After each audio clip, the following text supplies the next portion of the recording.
channel di YouTube, di komentar YouTube begitu kemarin kesepakatannya. Bang Angon, Pak Amir silakan dibuka dulu sebagai host, Pak Amir. Oke. Setelah dibuka Pak Amir nanti di mute permanen sama host. Oke. Aku tak kembali pakai yang gede aja deh. Sebentar ya. Aku sudah meluncur yang satunya. Ini tak mute-nya.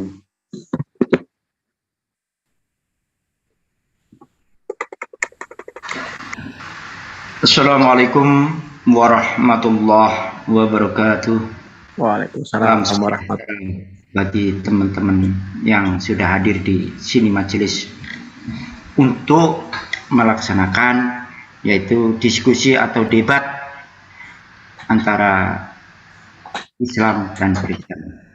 Nah, mudah-mudahan dengan adanya perdebatan, dengan adanya diskusi ini bisa mengedukasi dari pihak netizen atau pendengar-pendengar yang lain yang di luar sana sebagai penguat keimanannya masing-masing, yang Kristen maupun yang Islam. Ini semua demi keimanan masing-masing.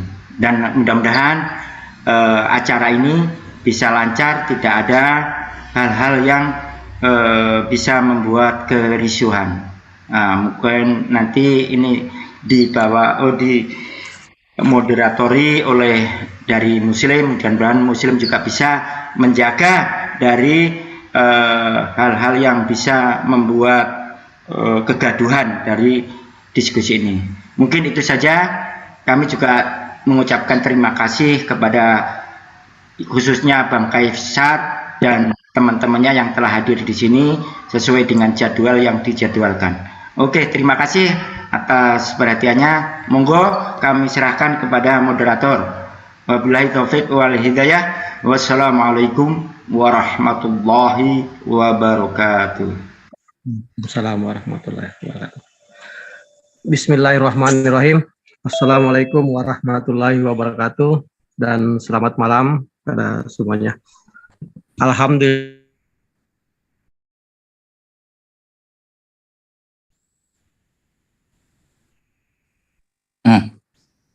Suaranya Bang Awi gak ada.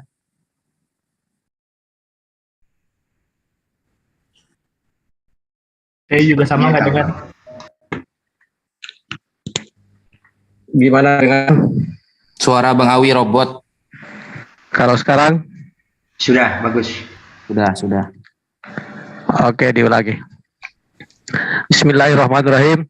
Assalamualaikum warahmatullahi wabarakatuh dan selamat malam. Alhamdulillahirabbil alamin. Wassalatu wassalamu ala asrafil anbiya'i wal mursalin sayyidina Muhammadin wa ala alihi washabihi ajmain, amma ba'd. Rabbi shrah li sadri wa yassir li amri wahlul 'uqdatam min lisani yafqahu qawli. Segala puji bagi Allah, Tuhan semesta alam, ya, kita panjatkan puji syukur atas kembali berkumpulnya lagi kita di sini dalam acara dialog lintas agama dalam metode debat, ya. Ini yang kedua kalinya untuk periode ini, ya, karena kemarin sudah di FIC. Yang kali ini akan membahas tema yang menarik ini, ya, bagi kita ulas kembali tentang apakah para nabi mengenal Yesus Kristus. Nah, saat ini narasumber kita juga sudah hadir, yaitu dari pihak Kristen ada Pak Erben dan Bang Kayapas, dari Muslim ada Gurunda kita, kakanda saya Bang Juma, Ustadz Juma, dan saudara saya Ustadz Wafi. Oke, tanpa berpanjang lebar, saya sebagai moderator cuma menyampaikan bahwa akan berjalan selama 2 jam ke depan, ya. Artinya kita akan selesai di jam 21.30 waktu Indonesia Barat.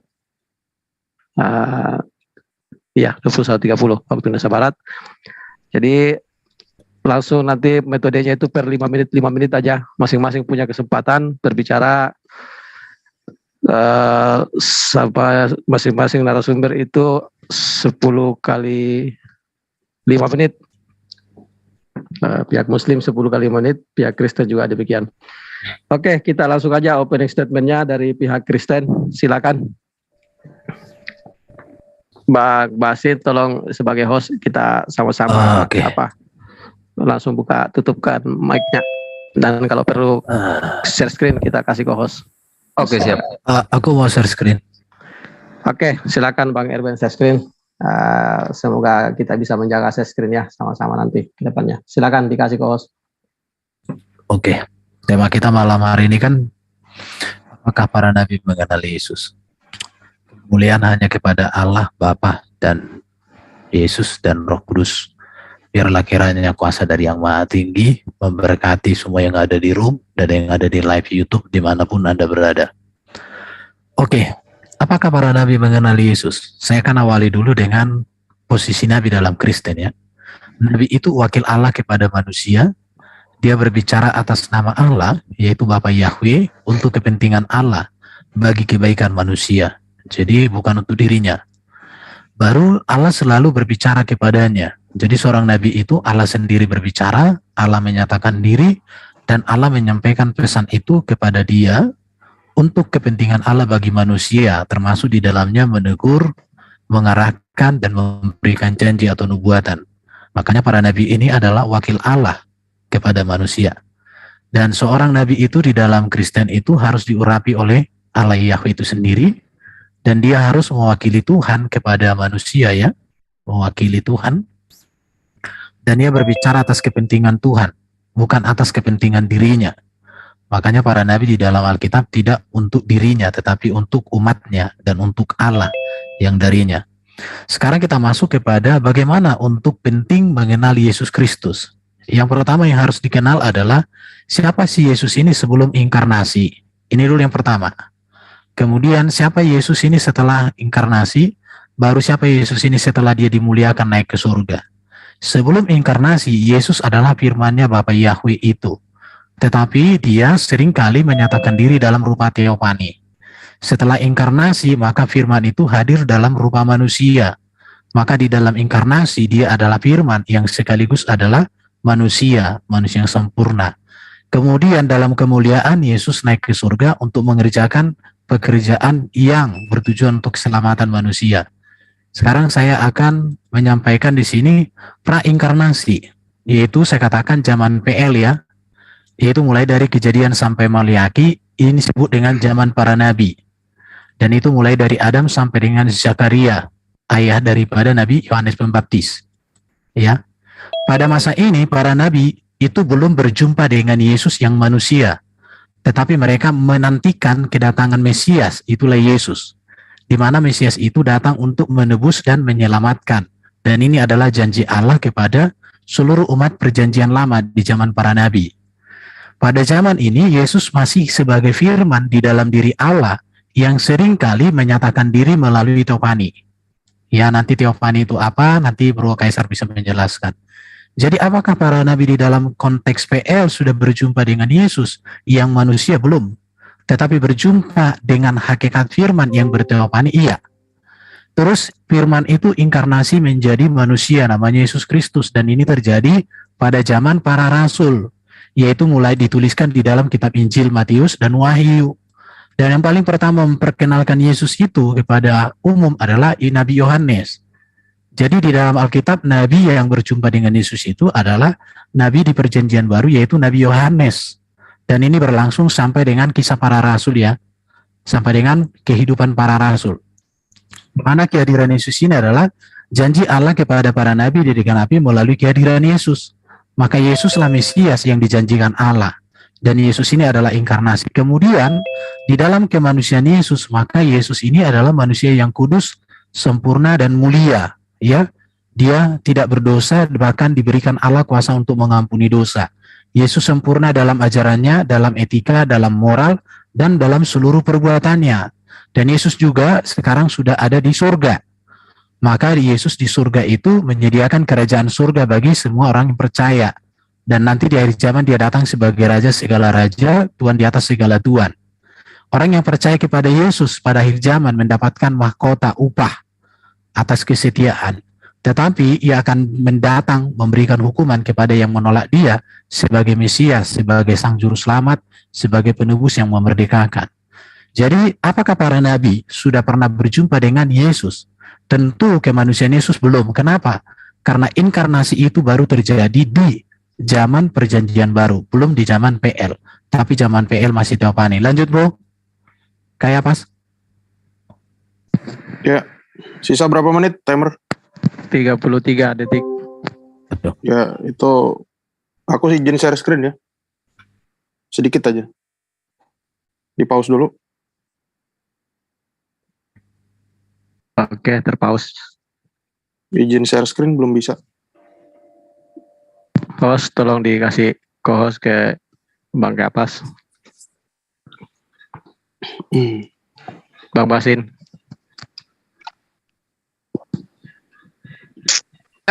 Ya. Masih belum bisa Bang komandan. Kapas. Dicabut co-hostnya Bang Erben. Oke.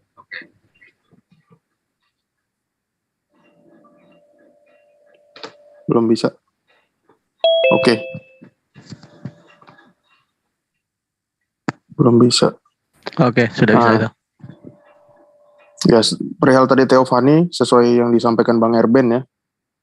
Saya mau menjelaskan bahwa teofani Sang Firman, ya tadi berarti kemanusiaan Yesus belum ada di zaman para nabi, tapi yang ada itu adalah Sang Firman yang selalu menampakkan diri dan bereksistensinya pada saat nabi-nabi itu datang, pada saat nabi-nabi itu ditunjuk. Nah ini saya jelaskan bahwa ini boleh di-share, di-capture juga, bahwa the name of the word of the Lord, nama firman itu duduk di tahta yang sama dengan Allah. Oke, waktu habis nanti bisa diperkuat lagi di sesi berikutnya ya. Iya, makasih. Oke, silakan lanjut ke narasumber Muslim. Openingnya seperti apa? Karena ini temanya Yes, apakah para nabi mengenal Yesus Kristus? Silakan, Gurunda atau Ustadz Wafi yang dulu. Ustaz Wafi gimana? Ustaz Zuma dulu, tafadhol. Baik, bismillahirrahmanirrahim. Tema kita, apakah para nabi mengenal Yesus? Kalau di Islam itu jelas ya, bahwa seluruh nabi itu sudah diajarkan atas kedatangannya kemudian. Nah, terkait dengan Yesus, Saudara Erben tadi membawa perjanjian lama kitabnya Bani Israel. Artinya, ketika berbicara mengenai praeksistensi, itu berbicara mengenai nubuat. Nah, kalau berbicara mengenai nubuat, itu yang dimaksud pasti adalah kenabian. Sedangkan nubuat Yesus atau ramalan tentang Yesus, itu pasti ditujukan kepada kenabian Yesus. Hanya saja, kata nubuat ini menjadi kabur, samar-samar, ketika kenabian Yesus harus beralih fungsi sebagai sesembahan atau ilahi atau rabi di dalam pemahaman teman-teman Kristen.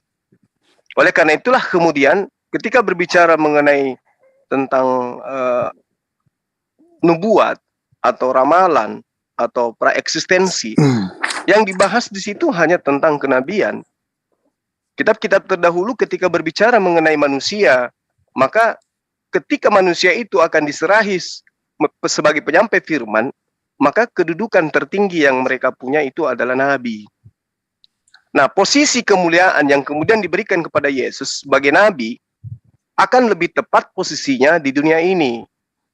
Terutama ketika beliau datang membawa gagasan membersihkan pemahaman-pemahaman dewa, politeisme dan segala atribut ketuhanan yang dinobatkan kepada manusia, kepada Bani Israel. Nah, dibandingkan ketika dengan persepsi bahwa meletakkan predikat Tuhan terhadap Nabi Allah, yaitu Yesus. Jadi ketika dibicarakan bahwa apakah nabi-nabi terdahulu mengenal Yesus, ya dikenal sebagai manusia, sebagai utusan bahwa akan datangnya. Tapi ketika ditanyakan apakah mereka mengenal secara mendetail, tidak. Yesus itu tidak dikenal. Bahkan kalau kita lebih jauh melihat dari segi nama aja, orang Yahudi tidak tahu siapa itu Yesus. Nah, sebagai fakta bahwa Yesus itu adalah nabi dan rasul, sebagai nabi dan rasul, bisa dibuktikan dari ratusan data-data di dalam Bible yang menyimpulkan dengan pasti bahwa Yesus itu manusia biasa yang kemudian diserahi tugas sebagai nabi atau sebagai utusan atau sebagai rasul. Contoh misalnya di dalam Yohanes 20:17, aku akan pergi kepada Bapakku dan Bapakmu, Allahku dan Allahmu. Jadi kalau dikatakan bahwa preeksistensi tadinya adalah Bapak, kemudian menjadi manusia, itu sudah nggak nyambung dengan ajaran Yesus.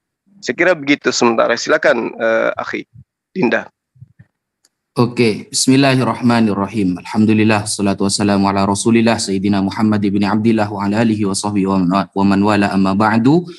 Sebenarnya yang disampaikan Mas Erben barusan itu di PowerPoint-nya sama sekali tidak memiliki power dan tidak memiliki poin. Kenapa? Karena temanya itu apakah para nabi mengenal Yesus. Tetapi Mas Erben justru menjelaskan tentang nubuatan. Sebenarnya itu belum sama sekali menyentuh sedikit pun dengan tema yang kita bahas pada malam hari ini. Kalau nanti kita akan melari kepada nubuatan, maka seharusnya Mas Erben menyebutkan ayatnya di dalam PL. Mana ayat yang menunjukkan bahwa Yesus akan menjadi Tuhan yang dilahirkan dari rahim seorang perempuan yang bernama Maria di PL. Sehingga ketika kita sudah memahami tentang ayat-ayat nubuatan tersebut, maka sudah jelas bagi kita, Yesus itu tidak pernah diakui sebagai Tuhan yang akan lahir, tidak ada. Bahkan nabi siapa yang mengenal Yesus di PL itu nabi siapa? Kalau kata Bang Zuma barusan, oke lah, memang ada yang mengenal, tapi benar kata Bang Zuma, tidak mendetail. Dan itu pun kenal sebagai apa? Sebagai sahabat, atau sebagai pacar, atau ta'arufan saja, kan kita tidak tahu. Karena ayat-ayatnya tidak ada. Makanya monggo setelah ini Mas Erben dengan tegas mengatakan ayat-ayat di dalam Bible yang memang secara jelas mengatakan bahwa nabi-nabi terdahulu itu mengenal Yesus. Dan nabi terdahulu itu tahu kalau Yesus ini akan menjadi Tuhan. Nah, kalau memang Anda akan mengarahkan kepada nubuatan, maka bersiap-siaplah Anda akan tumbang setelah ini. Nah, seperti itu. Kenapa? Karena PowerPoint Anda sama sekali tidak menjelaskan sesuatu yang mendetail tentang nabi siapa yang kenal Yesus. Kalau cuma definisi sebagai nabi, maka satu persatu dari PowerPoint Anda akan kita bantah setelah ini. Ya. Semua definisi yang Anda bawakan tentang nabi itu Anda tidak menyebutkan satu ayat pun.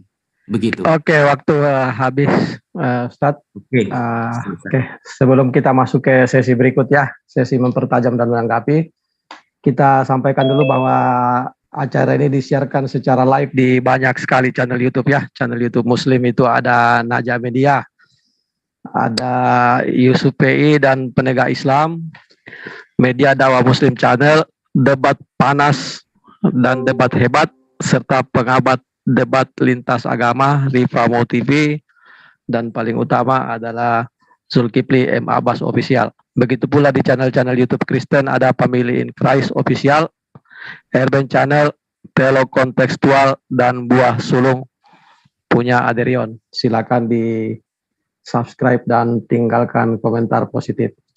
Oke, kita masuk sesi berikutnya, sesi yang akan mulai panas ini karena mulai saling bertanya dan menanggapi. Silakan langsung aja ke pihak Kristen, 5 menit waktunya. Silakan. Bro, kayak pas monggo dulu. Aku dikit ya. Sorry. Ya tadi dari penjelasan dari Bro siapa tadi? Zuma ya. Itu tentang apa yang dipaparkan oleh si Bang Erben. Sebetulnya kita perlu tahu ya, dari menit 23 tadi itu sudah selesai. Karena pertanyaan atau judul diskusi malam ini adalah apakah nabi-nabi itu mengenal Yesus? Si Zuma bilang, ya jelas kenal. Justru ya mengakui sebagai utusan. Lah iya, berarti udah clear jawabannya kenal. Tapi yang satu ngebantah dengan ABCD panjang lebar, tapi ternyata yang satu mengiyakan, yang satu tidak mengiyakan. Maksud saya ini lebih baik kalian kompak dulu, atau setidaknya masuk breakout room dulu, itu baru kita diskusi. Karena kalau seperti ini, ya justru saya tanya lagi, apakah nabi-nabi terdahulu itu mengenal Nabi Muhammad? Justru tidak. Malah gurunda yang kalian sebut gurunda tadi menyebutkan itu, nabi-nabi itu mengenal Yesus atau Isa. Ya, lanjut Bang Erwin. Oke, jadi Yesus Tuhan. Saya share screen dong, di stop dulu waktunya. Saya share screen. Oke, Saya harus host ke ini, Pak Erwin. waktunya di stop. Oke, saya harus di sini ntar ya. Ini, jadi apakah Yesus Tuhan? Menurut saya teman-teman Muslim harus memikirkan apa sih yang dipahami orang Kristen dengan kata Tuhan. Kata Tuhan itu sepadan dengan kata Lord, sepadan dengan kata Rob dalam bahasa Arab, dan sepadan dengan kata Gusti. Karena di dalam Quran saya baca, Rob dipakai kepada Allah, kepada Firaun, dan kepada Potifar. Dan di dalam Alkitab juga, Tuhan dipakai kepada Allah Bapa di surga, kepada Yesus, dan kepada jenaka juga dipakai. Dalam konteksnya ya, Tuhan ini dipakai juga kepada seorang tuan atau raja. Jadi sebenarnya teman-teman yang tidak mengerti makna kata Tuhan untuk Yesus di dalam konteks Kristen, betul bahwa Yesus juga dinubuatkan sebagai seorang nabi. Makanya bagi kami orang Kristen, Yesuslah satu-satunya nabi yang tidak berdosa dan berkuasa mengampuni dosa. Yesuslah satu-satunya nabi yang melakukan begitu banyak mujizat. Yesuslah satu-satunya nabi yang punya ajaran etika dan moral yang sempurna. Tidak ada cacat celah. Makanya guru etika dan moral di dunia ini berpedoman kepada Yesus, bukan yang setelah Yesus. Yesuslah satu-satunya nabi yang bangkit dari kematian, dimuliakan oleh Bapa di surga dan naik ke surga untuk menyediakan surga. Yesus satu-satunya nabi yang datang di akhir zaman menjadi raja segala raja. Jadi ketuhanan Yesus itu berbicara kemesiasan Yesus. Ketuhanan Yesus itu berbicara tentang bahwa dia berkuasa di bumi di surga. Dia berkuasa atas maut. Dia berkuasa atas iblis. Makanya Yesus ketika digoda tidak jatuh. Ketika dia mati dia bangkit. Itu bukti berkuasa itu. Kalau dikatakan Yesus manusia biasa, kalian klaim bahwa Yesus itu adalah Isa. Manusia biasa manakah yang bisa hidup di langit sana diangkat hidup-hidup dalam konteks Muslim? Karena setahu saya di dalam Quran, barangkali tidak ada manusia yang diangkat hidup-hidup seperti Isa, digantikan, dan lain sebagainya. Apakah kita layak mengatakan bahwa Yesus ini manusia biasa, sedangkan dia bisa hidup di langit sana, di awan-awan sana? Sementara kan kalau kepada Nabi Muhammad, Nabi kalian itu, sampai hari ini tidak ada jejaknya bahwa dia diangkat ke langit. Itu menurut saya. Baru tidak ada orang Kristen mengatakan bahwa Yesus sebelum manusia, dia adalah Bapa. Ini pelintiran dari saudara Juma. Saya mengatakan Yesus sebelum inkarnasi dia adalah firman Allah yang kekal di dalam diri Allah, yang olehnya Allah menciptakan segala sesuatu. Di situ.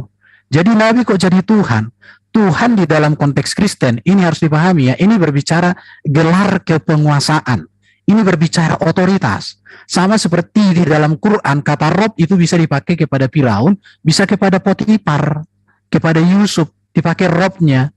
Tetapi kalau kalian bisa memahami Rob kepada Allah, Rob kepada Firaun, Rob kepada Potifar, kenapa kalian tidak bisa memahami Tuhan kepada Allah, Tuhan kepada Yesus, dan Tuhan kepada raja-raja yang lain? Menurut saya di sini perlu kita punya kejelian di dalam membangun sebuah argumen. Jadi saya mau tegaskan ya, kalau ada nabi yang lebih baik dari Yesus, maka saya katakan malam ini saya tinggalkan Yesus, saya ikut itu. Tapi di dalam pencarian saya, di dalam kitab suci yang saya baca, di dalam buku-buku teologi, saya pernah menjadi pegawai perpustakaan saat kuliah semester akhir, tingkat akhir. Dari semua buku-buku yang saya baca itu, saya tidak pernah temukan ada nabi yang lebih hebat, lebih kudus, lebih mulia, lebih agung dari Yesus. Maka saya putuskan tidak ragu lagi untuk mengakui bahwa Yesus itulah yang harus diikuti, yang harus diteladani. Maka kalau ada orang mengaku nabi, tapi kualitasnya, hidupnya, ajarannya jauh di bawah Yesus, stop, tidak akan saya ikuti lagi itu. Terima kasih. Habis. Oke. Mantap sekali ya dari pihak Kristen. Jadi ini kita kembali ingatkan bahwa temanya adalah apakah para nabi mengenal Yesus Kristus. Jadi semoga kita tidak keluar dari situ. Seperti kemarin kami di Zoom EBC, temanya adalah apakah para nabi mengenal Allah. Otomatis ada bantahan dari pihak Kristen ya pada saat kemarin. Jadi di sini pun wajar gitu kan nanti saling membantah. Oke, lanjut silakan dari Muslim langsung. Iya saja. Jadi saya katakan kepada saudara, saya dengan adik saya itu nggak bertentangan. Karena kita sedang berbicara mengenai kitab yang Anda ambil dari agama lain, yaitu kitabnya Bani Israel, bukan berbicara mengenai Al-Quran. Itu yang perlu Anda pahami. Dan tolong Anda berdua, ini membahas tentang nabi-nabi di dalam kitab yang Anda gunakan. Bukan mengenai Rasulullah Muhammad SAW, bukan mengenai Allah. Fokus di sana. Nah, kenapa saya mengatakan bahwa orang terdahulu kenal Yesus? Karena Yesus sudah dinubuatkan. Makanya saya katakan tadi, ketika Anda berbicara mengenai Praeksistensi berarti itu nubuatan, bercerita tentang masa yang akan datang. Coba Anda lihat di dalam Mazmur 91. Bagaimana Tuhan di dalam cerita itu akan menyelamatkan Yesus dan mustahil kemudian dia mati di atas tiang salib. Pahami itu. Berarti Yesus sudah diceritakan oleh mereka. Yes, sebagai nabi, sebagai utusan Tuhan yang tidak mungkin dicederai oleh siapapun. Bahkan kena panu pun Yesus itu tidak wajar, tidak pantas. Karena sudah dinubuatkan. Tapi kalau Anda mengatakan temanya apakah nabi-nabi terdahulu mengenal Yesus? Nabi mana? Tunjukkan kepada kita dalilnya. Mana di situ? Dalil nabi mana yang mengenal Yesus yang Anda maksud? Dalam arti kata mengenal seperti apa yang diterangkan oleh adik saya tadi. Bahwa nabi-nabi terdahulu mengenal ada Tuhan. Ya, Tuhan dalam arti kata yang dipahami oleh Erben, meski muatannya adalah untuk kemudian agar dipahamkan oleh warga Indonesia bahwa Yesus itu adalah Tuhan dalam perspektif negara Indonesia, tidak akan pernah ada sosok manusia yang mengatakan bahwa nabi, bahwa Tuhan pencipta dan bumi itu nuzul menjadi manusia, dibunuh oleh manusia. Itu poinnya. Ini yang sedang kita gali. Mana nabi yang memperkenalkan bahwa sosok Tuhannya mereka yang bersatu dengan firman bakal menjadi manusia. Kalau firman dalam perspektif ciptaan seperti apa yang ada di dalam kitabnya Sakaria 12 nomor 1, memang semua manusia itu adalah ciptaan Tuhan dan Yesus adalah manusia. Roma 1 nomor 3, Yesus berasal dari Bani Daud, artinya dia berasal dari sperma Daud. Nah, selesai di situ. Kalau itu yang Anda bahas. Tapi kalau Anda berpura-pura menggunakan kata Tuhan, giliran Yesus manusia, Anda masuk. Itu kan Firaun juga bisa disebut Tuhan. Tapi kan misinya di sini, Pak. Misi Anda mengatasnamakan manusia itu Tuhan itu apa sebenarnya? Gitu. Ya, tolong dipahami itu. Silakan Dinda Wafi. Oke, bismillahirrahmanirrahim. Benar yang dikatakan Gurunda Zuma. Jadi tema kita malam ini, Mas Erben dan temannya, itu apakah ada dan dari nabi-nabi itu yang mengenal Yesus bahwa dia akan menjadi nubuatan, akan dilahirkan dari rahim seorang wanita yang bernama Maria dan dia akan menjadi Tuhan. Itu yang kita bahas. Bukan eksistensi Yesus sebagai Tuhan, sifat ilahiyah Yesus. Bukan itu. Ada enggak dari nabi-nabi itu? Bahkan Mas Erben dari PowerPoint-nya tidak menyebutkan satu ayat pun ketika mendefinisikan nabi itu seperti itu. Gak ada. Nah, padahal di dalam Bible Anda itu sangat banyak definisi tentang nabi itu banyak. Contohnya di Yehezkiel 13 bahwa nabi itu seperti anjing hutan. Nah, di tengah-tengah reruntuhan, begitulah nabi-nabimu, hai Israel. Nah, kan bisa pakai PowerPoint yang itu, bahwa nabi-nabi di dalam Bible itu seperti anjing-anjing hutan. Jadi kalau sampean ketemu anjing hutan, itu nabi saya. Nah, seperti itu kan. Sedangkan Mas Erben tadi mengatakan nabi adalah begini, seakan-akan suci banget gitu loh. Tidak menyebutkan satu ayat sekalipun. Lalu katakan, apakah ada nabi yang lebih hebat daripada Yesus? Dari sifat yang mana yang akan Anda ikuti dari Yesus? Apakah ketika Yesus meminjam keledai lalu tidak dikembalikan, sampai kapan mau dikembalikan sampai sekarang nggak ada ayatnya? Berarti Anda akan mengikuti kalau minjem sesuatu ke orang lain nggak usah dikembalikan. Kenapa? Karena Yesus ngajarkan seperti itu. Nah, seharusnya Anda itu menyebutkan ayatnya. Ini loh Nabi Musa, ini loh Abraham dalam PL mengatakan bahwa nanti akan ada Mesias namanya Yesus. Atau akan ada Tuhan yang lahir dari rahim Maria, dari keturunan Daud, dia akan menjadi Tuhan begini dan begitu.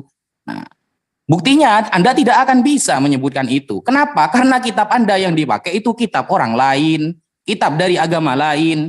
Dan kalau kita tanya kepada orang Yahudi sekarang, ada enggak satu pun orang Yahudi yang mengatakan Yesus itu Tuhan begini dan begitu? Tidak ada yang percaya. Itu namanya cinta bertepuk sebelah tangan. Anda mengagung-agungkan kitab orang lain, tapi orang lain itu sudah mengakui Anda. Waktu habis, Ustaz, nanti lagi di sesi berikut. Oke, langsung aja. Saya tidak akan menyentuh kepada materi apapun dalam debat ini. Saya lempar aja langsung ke narasumber Kristen. Silakan. Aku pertama ya, Bang. Silakan. Go ahead. Siapapun yang pertama. Silakan. Tadi si Zuma tadi ngutip pertama tadi Mazmur 91. Nah, ini mengapa langsung lompat ke situ ya? Karena kalau kita melihat nubuatan itu Nubuatan penyalipan itu sendiri ada di dalam Mazmur 22. Ayat 1 itu jelas itu membunyikan apa yang diucapkan Yesus pada saat di atas kayu salib.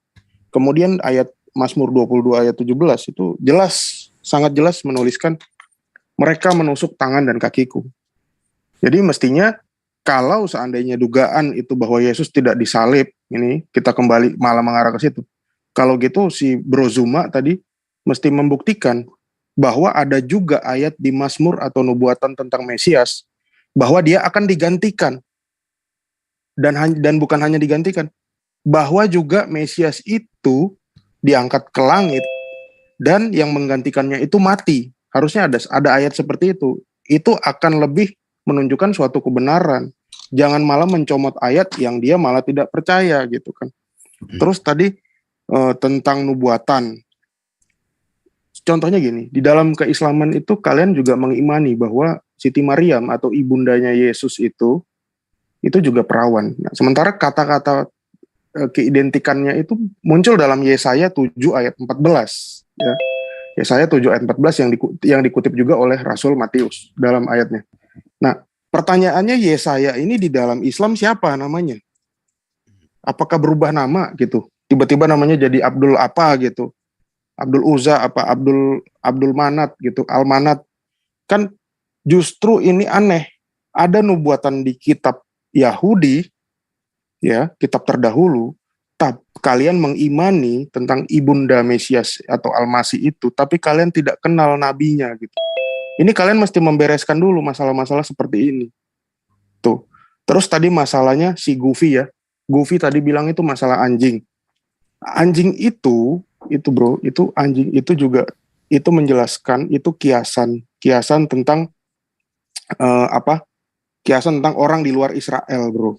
Jadi jangan malah dikiaskan sebagai Mesias atau apapun itu, karena itu tidak tepat. Mungkin itu Bang Erben, silakan dilanjutkan. Saya mau share screen, dihentikan dulu waktunya dong. Oke, di pause dan bagian co-host ke Erben. Sudah. Oke, lanjut. Oke, jadi ada tadi mengutip ayat tentang keledai, tapi di sini memang kegagalannya adalah tidak bijak membaca.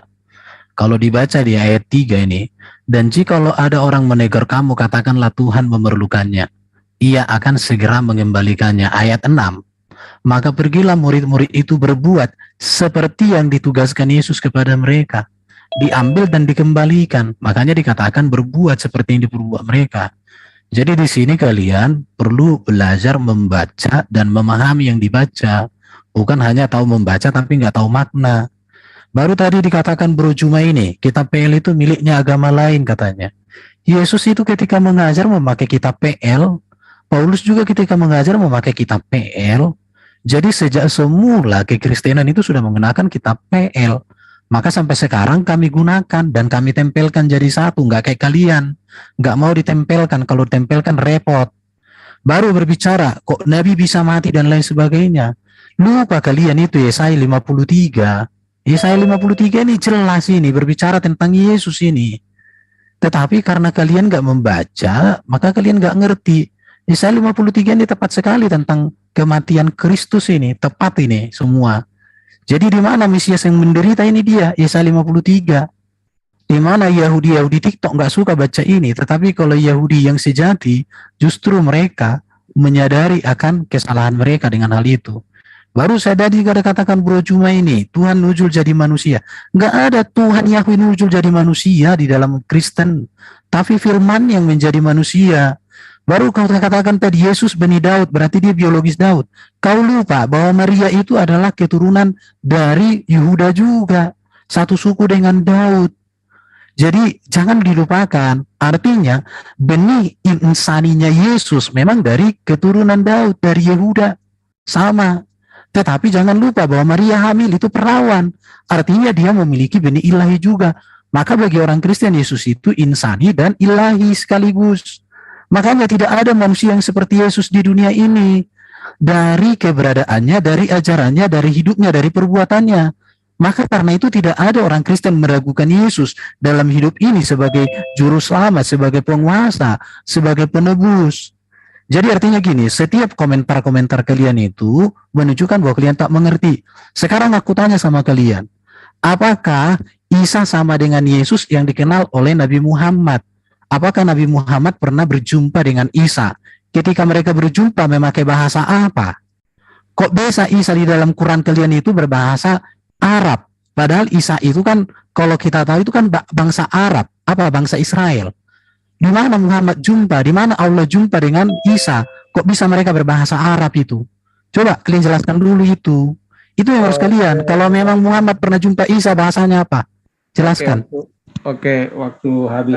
Interupsi, moderator, bisa nggak waktunya ditambah 1 menit, jadi 6 menit. Oke, kita tambah Terlalu waktunya. sempit, iya. Oke, kita tambah waktunya. Bang Thalib dibikin 6 menit. Jadi nanti dikurangi aja sisinya, berarti tinggal masing-masing punya kesempatan 6 kali lagi. Kayaknya, bentar. Ini kami udah berapa kali nih? Sama-sama.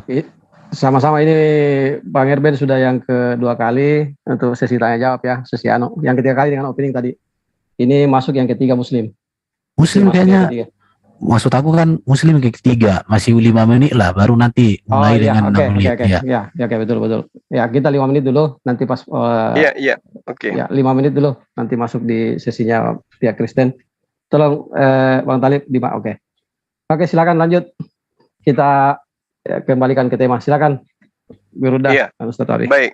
Jadi kita sama sekali tidak menemukan apa yang menjadi sasaran tema kita. Ya. Kita digiring membahas tentang sesuatu yang menjauh dari tema. Jadi ketika saya membawa Mazmur 91, itu nubuatan tentang Yesus berdasarkan kitab Anda. Baca di dalam Matius 4 nomor 6. Kalau engkau adalah anak Theos, jatuhkan dirimu ke bawah, sebab ada tertulis mengenai engkau bahwa Tuhan akan memerintahkan malaikat-malaikatnya dan mereka akan menatang engkau di atas tangannya supaya kakimu jangan terantuk kepada batu. Ini tertulis di mana? Di Mazmur 91. Dan ternyata di Mazmur 91 itu jelas Yesus itu kena panu pun tidak akan mungkin. Coba Anda baca dari data nomor 1 sampai nomor 16. Apa yang diterangkan tentang anak Tuhan yang akan dijadikan sebagai dasar pijakan untuk menaungi anak Tuhan. Siapa itu? Yesus. Berarti tidak ada kecelakaan bagi Yesus. Tidak ada salib bagi Yesus, tidak ada. Apalagi sampai ditusuk, ditampar, apalagi lari kepada Yesaya 53 tadi. Tidak ada. Yesaya 53 justru mengatakan, engkau akan melihat anak keturunanmu. Berarti Anda mau mengakui bahwa betul Yesus itu punya istri bernama Maria dan punya anak keturunan. Anda mau akui itu. Engkau akan bertumbuh di hadapan Tuhan. Berarti Anda mengakui Tuhan Anda tumbuh di depan Tuhan. Kan gitu ya. Terus kemudian ketika Anda mengatakan harusnya ada nubuatan tentang Yesus juga akan diselamatkan, akan ada orang yang menggantikan dia. Ada kawan. Amsal 21 nomor 18. Itu nubuatan untuk Yesus. Orang fasik dipakai sebagai tebusan bagi orang yang benar. Dan pengkhianat sebagai ganti orang yang jujur. Yesus jujur kata Anda. Kemudian Yudas pengkhianat. Benar tidak kalau ini adalah harus menggenapi apa yang terjadi terhadap Yesus? Yesus orang baik. Dia jujur. Dia nggak pernah berdusta. Meski dia mengatakan, pada hari ini juga engkau akan bersama aku di Firdaus. Tapi faktanya, kena prank itu orang yang di sampingnya tidak ke Firdaus juga hari itu. Bahkan dia masih muter-muter 40 hari. Jadi itu namanya pembohong namanya itu ya. Lalu kemudian ketika Anda mengatakan, apa tadi? Yesus gunakan PL. Ya wajar orang Yahudi. Lah ente orang mana? Yesus memang kitabnya itu diceritakan di kitab Anda pada hari Sabat beliau selalu di tempat kelahirannya masuk ke dalam bait suci membacakan apa? Membacakan kitabnya, bukan perjanjian baru, bukan kitab Anda yang buatan orang Yunani itu bukan.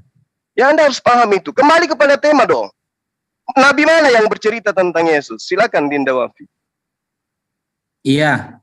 Tadi ada sempat teman kita ya dari kalangan Kristen yang mulai bertakiyah ya ketika kita membahas tentang Yesus meminjam keledai lalu tidak dikembalikan. Nah, padahal yang dilakukan murid-murid Yesus itu pergi mau minjem keledainya karena pengembaliannya masih segera, belum itu. Kemudian apalagi tadi masalah nabi ya, nabi-nabi yang seperti anjing-anjing hutan itu. Tadi saudara kita ini mengatakan itu dari bangsa lain katanya. Loh, coba Anda baca satu perikop itu. Itu jelas Nabi Israel maksudnya, bukan nabi dari bangsa Israel. Makanya, hai nabi-nabimu, hai Israel. Itu Nabi Israel itu. Jadi, kalau nanti dikembalikan kepada Yesaya 53, ya tambah jelas lagi. Yesaya 53 itu coba kamu baca itu satu perikopnya itu. Di sana justru betul kata Bang Zuma barusan, kata Gurunda Zuma. Berarti Yesus menikah dong, punya keturunan. Kemudian di Yesaya 53 butir 2-nya, berarti Yesus itu tumbuh di hadapan manusia, jelek berarti. Nah, gak bagus. Kemudian Yesaya 53 yang butir 10, tetapi Tuhan berkehendak meremukkan dia dengan kesakitan. Apabila ia menyerahkan dirinya sebagai korban penebus salah, ia akan melihat keturunannya, umurnya akan lanjut dan kehendak Tuhan akan terlaksana olehnya. Loh, masa Tuhan mengikuti kehendak Tuhan? Berarti ada Tuhan senior, ada Tuhan junior berarti. Ini Tuhan gimana kok main-main Tuhannya ini? Nah, kemudian sebenarnya perdebatan kita, diskusi kita malam ini, adakah nabi-nabi yang kenal sama Yesus? Itu temanya Mas Erben. Ada enggak sampean tampilkan ayatnya dan sampean ungkapkan literasinya? Ada enggak nabi-nabi yang kenal sama Yesus bahwa dia itu akan menjadi Tuhan? Bukannya di Matius sudah dijelaskan bahwa Musa dan Elia pernah ketemu Yesus? Ada enggak pembicaraannya? Kalau memang saat itu kenal, kenapa Musa dari dulu? Oke, start waktu habis. Oke, kita riset waktunya ke 6 menit ya. 6 menit Bang Radip. Jadi masing-masing punya kesempatan ini 5 menit lagi ya. 5 kali sebelum masuk sesi closing statement. Masing-masing punya kesempatan 5 kali 6 menit. Oke, langsung saja ke pihak Kristen ditanggapi dan ya, langsung ditanggapi aja Bang Erben. Silakan. Duluan ya bro, duluan. Ya kok apa ya tadi? Tentang tadi si Zuma ngutip Amsal lagi, aduh. Amsal ini di Islam ini kalau dia percaya Amsal, artinya dia harus sepenuhnya beriman kepada Amsal ya. Di Islam ini Amsal ini masuk kitab apa gitu? Kitab Taurat kah, Zabur atau apa gitu. Terus 21 ayat 18 itu tadi ayat yang dia kutip itu juga itu sangat amat tidak nyambung ya, karena didasarkan tadi pada orang yang disalib di sebelah Yesus. Orang yang disalib sebelah Yesus itulah yang disebutkan di dalam di dalam Efesus 4 ayat 8. Makanya Yesus itu dia ke dunia orang mati untuk menebus orang-orang yang di perjanjian lama itu naik ke tempat yang tinggi. Kita baca Efesus 4 ayat 8. Tatkala ia naik ke tempat yang tinggi, ia membawa tawanan-tawanan yang memberikan pemberian-pemberian kepada manusia. Nah, itu yang dikutip dari Mazmur 67 ayat 19. Gitu. Makanya jangan langsung lompat-lompat ke 91 gitu kalau tidak mengerti nubuatannya. Karena kalau kita berasumsi liar seperti si Zuma dan si temannya tadi, jadinya kita kebingungan sendiri, cuma bermain kata-kata doang. Dia tidak mengimani ayat kitab suci yang kita pegang, terus hanya berkutat kepada pengertiannya sendiri. Kalau seandainya taruhlah pengertian kalian benar ya, kalau gitu kalian mesti tunjukkan di mana salah satu rasul atau hawariun itu yang beragama Islam, atau warisannya orang-orang yang percaya dengan ajaran hawariun itu juga percaya dengan Nabi Muhammad. Buktinya kan nggak ada sampai sekarang. Ajaran kalian tuh agama baru. Kalau kekristenan itu bukan agama baru. Karena apa? Karena dia menggenapi apa yang udah diimani oleh nabi-nabi sebelumnya. Yesus itu tidak membawa agama, tapi dia menggenapi apa yang diajarkan Tuhan setelah apa yang dinubuatkan oleh nabi-nabi dan diajarkan oleh Tuhan. Setelah era nabi-nabi itu selesai, nabi apa yang paling besar? Itulah Yohanes Pembaptis. Karena itulah disebut nabi yang paling besar. Nah, anehnya Yohanes Pembaptis ini muncul di dalam keislaman, tapi fungsinya saya nggak ngerti sebagai apa. Kalau di kekristenan jelas, dia pun disetarakan dengan Elia, karena dia apa? Dia nabi yang bisa membuktikan penciptaan ulang kembali. Pada saat pembaptisan Sang Firman itu, Roh Kudus itu tampak dan turun kepada Yesus. Gitu. Itu makanya dia disebut diumpamakan sebagai Elia gitu. Tapi kalau di Muslim saya nggak ngerti, saya belum menemukan fungsinya apa gitu. Jadi ini mendukung apa yang dijelaskan oleh Bang Erben tadi. Dilanjutkan Bang Erben. Saya pikir udah sangat jelas ya. Jadi Yesus nabi yang luar biasa, nabi yang terkemuka di bumi dan di surga, nabi yang tidak berdosa, nabi yang berkuasa mengampuni dosa.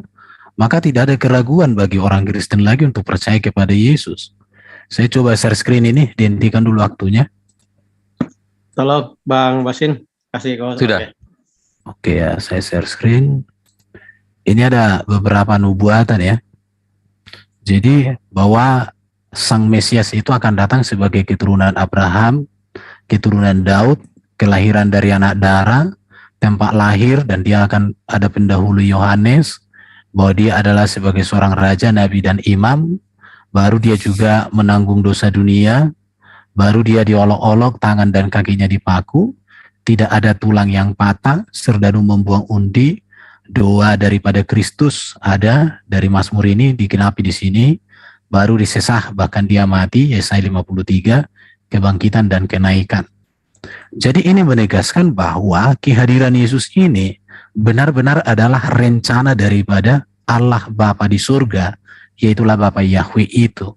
Dan semua ini dilakukan oleh Bapa di surga untuk Yesus hadir, supaya melalui Yesuslah manusia mengenal siapa Allah yang sempurna, siapa Allah yang benar, siapa Allah yang hidup, siapa Allah yang menyelamatkan, dan langsung pasti masuk surga, tidak melalui transit dulu begitu ya. Jadi apa yang tertulis di dalam Alkitab ini menegaskan tentang Yesus itulah yang menjadi pusat dari karya Allah untuk manusia dan dunia diselamatkan. Maka Yesus mengatakan, aku jalan kebenaran dan hidup. Tidak ada seorang pun yang sampai kepada Bapa kalau tidak melalui aku. Mengapa? Karena Bapa menghendaki bahwa keselamatan manusia hanya terjadi melalui utusannya yang agung, yaitu Yesus Kristus, Sang Firman yang hadir dalam rupa manusia. Maka Yesus itu firman, mengajarkan firman, meneladankan firman, dan menggenapi firman. Maka dikatakan di dalam Alkitab, di dalam Yesuslah berdiam seluruh kepenuhan kealahan. Maka karena itu, tidak ada keraguan lagi untuk percaya kepada Yesus sebagai teladan, sebagai junjungan, sebagai pembimbing, sebagai penebus dan penyelamat. Ini yang mau saya tegaskan sama kawan-kawan semua. Kalau di Yesaya tadi ada katanya Tuhan Junior, Tuhan ini. Kalian gak mengerti beda kata Tuhan huruf besar semua dengan hanya Tuhan T huruf besar. Tuhan huruf besar semua konteks PL itu menuju kepada Adonai. Dalam teks aslinya itu YHWH. Tapi kalian karena gak ngerti itu ya saya maklum. Di situ. Jadi Tuhan Yesus memang benar-benar dia adalah Tuhan yang tunduk kepada Bapa Yahweh itu. Maka Yesus mengatakan, makananku ialah melakukan kehendak Ia mengutus aku. Jadi tidak ada orang Kristen yang menentang bahwa Yesus diutus. Tetapi Yesuslah utusan satu-satunya yang sempurna. Haleluya. Waktu habis. Jadi sedikit moderator intervensi ya. Tema kita ini adalah apakah para nabi mengenali Yesus Kristus? Kita tidak membahas tentang ketuhanan Yesus. Jadi mudah-mudahan ke depan alurnya seperti itu ya, sedikit pembuktian karena tadi ada pertanyaan dari, sudah 3 kali pertanyaan dari Ustadz Wafi, belum ada jawaban dari pihak Kristen, semoga putaran berikut bisa dijawab. Silakan pihak Muslim, langsung 6 menit. Oke, baik. Sangat menarik apa yang Anda uraikan, Saudara Erben. Tapi bagaimana jika para cendekiawan atau kaum intelektual dari Kristen pada awal mula itu kemudian ya menyalin dari perkamen kitab-kitab terdahulu tentang nubuat yang lalu kemudian mereka mengaturnya sedemikian rupa agar sesuai dengan kehidupan Yesus. Bukankah perjanjian lama itu dibuat untuk mereka yang tidak bisa bahasa Ibrani? Ketika kitab daripada Bani Israel itu diperintahkan oleh Kekaisaran Romawi di abad 3 sebelum Masehi untuk diterjemahkan ke dalam bahasa Septuaginta. Nah, bagaimana kalau semisal ada kesengajaan? Dan itu indikasinya kuat. Kenapa? Perjanjian baru itu diperuntukkan kepada non-Yahudi. Bukan kepada si pemilik kitab. Sehingga ketika Anda membawa data, Tuhan begono, kemudian perjanjian lama begini, digenapi oleh Yesus begono, dan seterusnya. Ini dasar pijakannya apa? Sementara Yesus sama sekali tidak pernah berbicara tentang kitab Anda. Yesus tidak mengenal Lukas. Yesus tidak mengenal Paulus. Yesus tidak mengenal Markus. Terus apa dasar Anda mengatakan, ini cocok loh, di perjanjian lama begini loh, perjanjian baru begini loh. Lalu kemudian Anda mengatakan, Yesus itu bukan Tuhan katanya. Tuhan itu sama seperti ketika Fir'aun disebut Tuhan. Lalu bagaimana dengan data yang ada dalam kitab Anda? Yang mengatakan Allah adalah firman, firman adalah Allah, Allah sama dengan firman, firman sama dengan Allah. Berarti firman yang menjadi manusia, itulah Tuhan. Mau Anda presetkan kemanapun. Nah ini yang kita cari. Mana perkataan-perkataan Nabi bahwa Allah yang adalah firman bakal menjadi manusia dan dia adalah Tuhan ketika bangkit kemudian hari ketiga begini dan seterusnya. Mana? Ada Anda menunjukkan itu dari tadi. Anda hanya mengais-ngais Muslim, Muslim, Al-Quran, Allah, Muhammad. Loh, ini temanya apa? Kok kayak disembunyikan sesuatu gitu loh.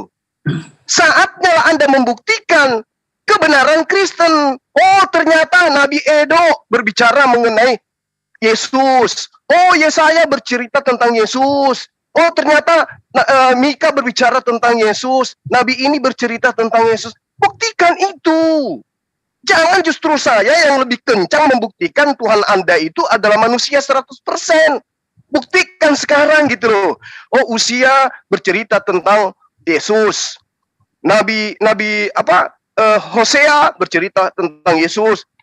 Yotam, Ahaz, Hizkia, Elia, Elisa bercerita Yesus. Buktikan. Saatnya Anda membuktikan kepada publik Kristen dengan konsep manusia jadi Tuhan. Dari sembahan, pencipta, dia adalah firman jadi manusia. Saatnya Anda buktikan itu. Saya ingin lihat sejauh mana, jangan lari ke Quran. Kemarin Anda sudah dikasih tema apakah Allah dikenal oleh para nabi. Dan itu sudah selesai. Sekarang giliran Anda buktikan para nabi mengenal Yesus. Ini sudah berapa menit Anda nggak nyentuh itu atau nggak ada? Silakan Adinda. Ya begini Mas Erben. Saya dari tadi tidak tahu dalilnya Anda itu yang mana yang dipakai gitu loh. Jadi mana Nabi yang mengenal Yesus itu mana? Kok larinya kemana-mana? Sampai temennya Anda itu mengatakan apa namanya itu, di dalam Islam juga Maria itu juga orang perawan yang dijaga. Itu buktikan gitu loh. Ada ndak Nabi yang kenal sama Yesus? Tadi Mas Erben itu menampilkan data, salah satu nubuat di PL itu seperti Yesaya 7:14. Nah ini kalau korban copy paste seperti itu Mas Erben. Kenapa? Karena Yesaya 7:14 itu kata rabi-rabi Yahudi itu bukan Yesus Mas Erben. Itu bukan Yesus. Immanuel ya, Immanuel yang akan dilahirkan itu. Boleh saya share screen? Saya share screen ya. Timer dihentikan kalau share screen ya. Ya, silakan.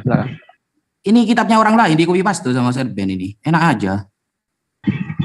Timer di pause dulu sampai berbicara. Ini Mas Erben.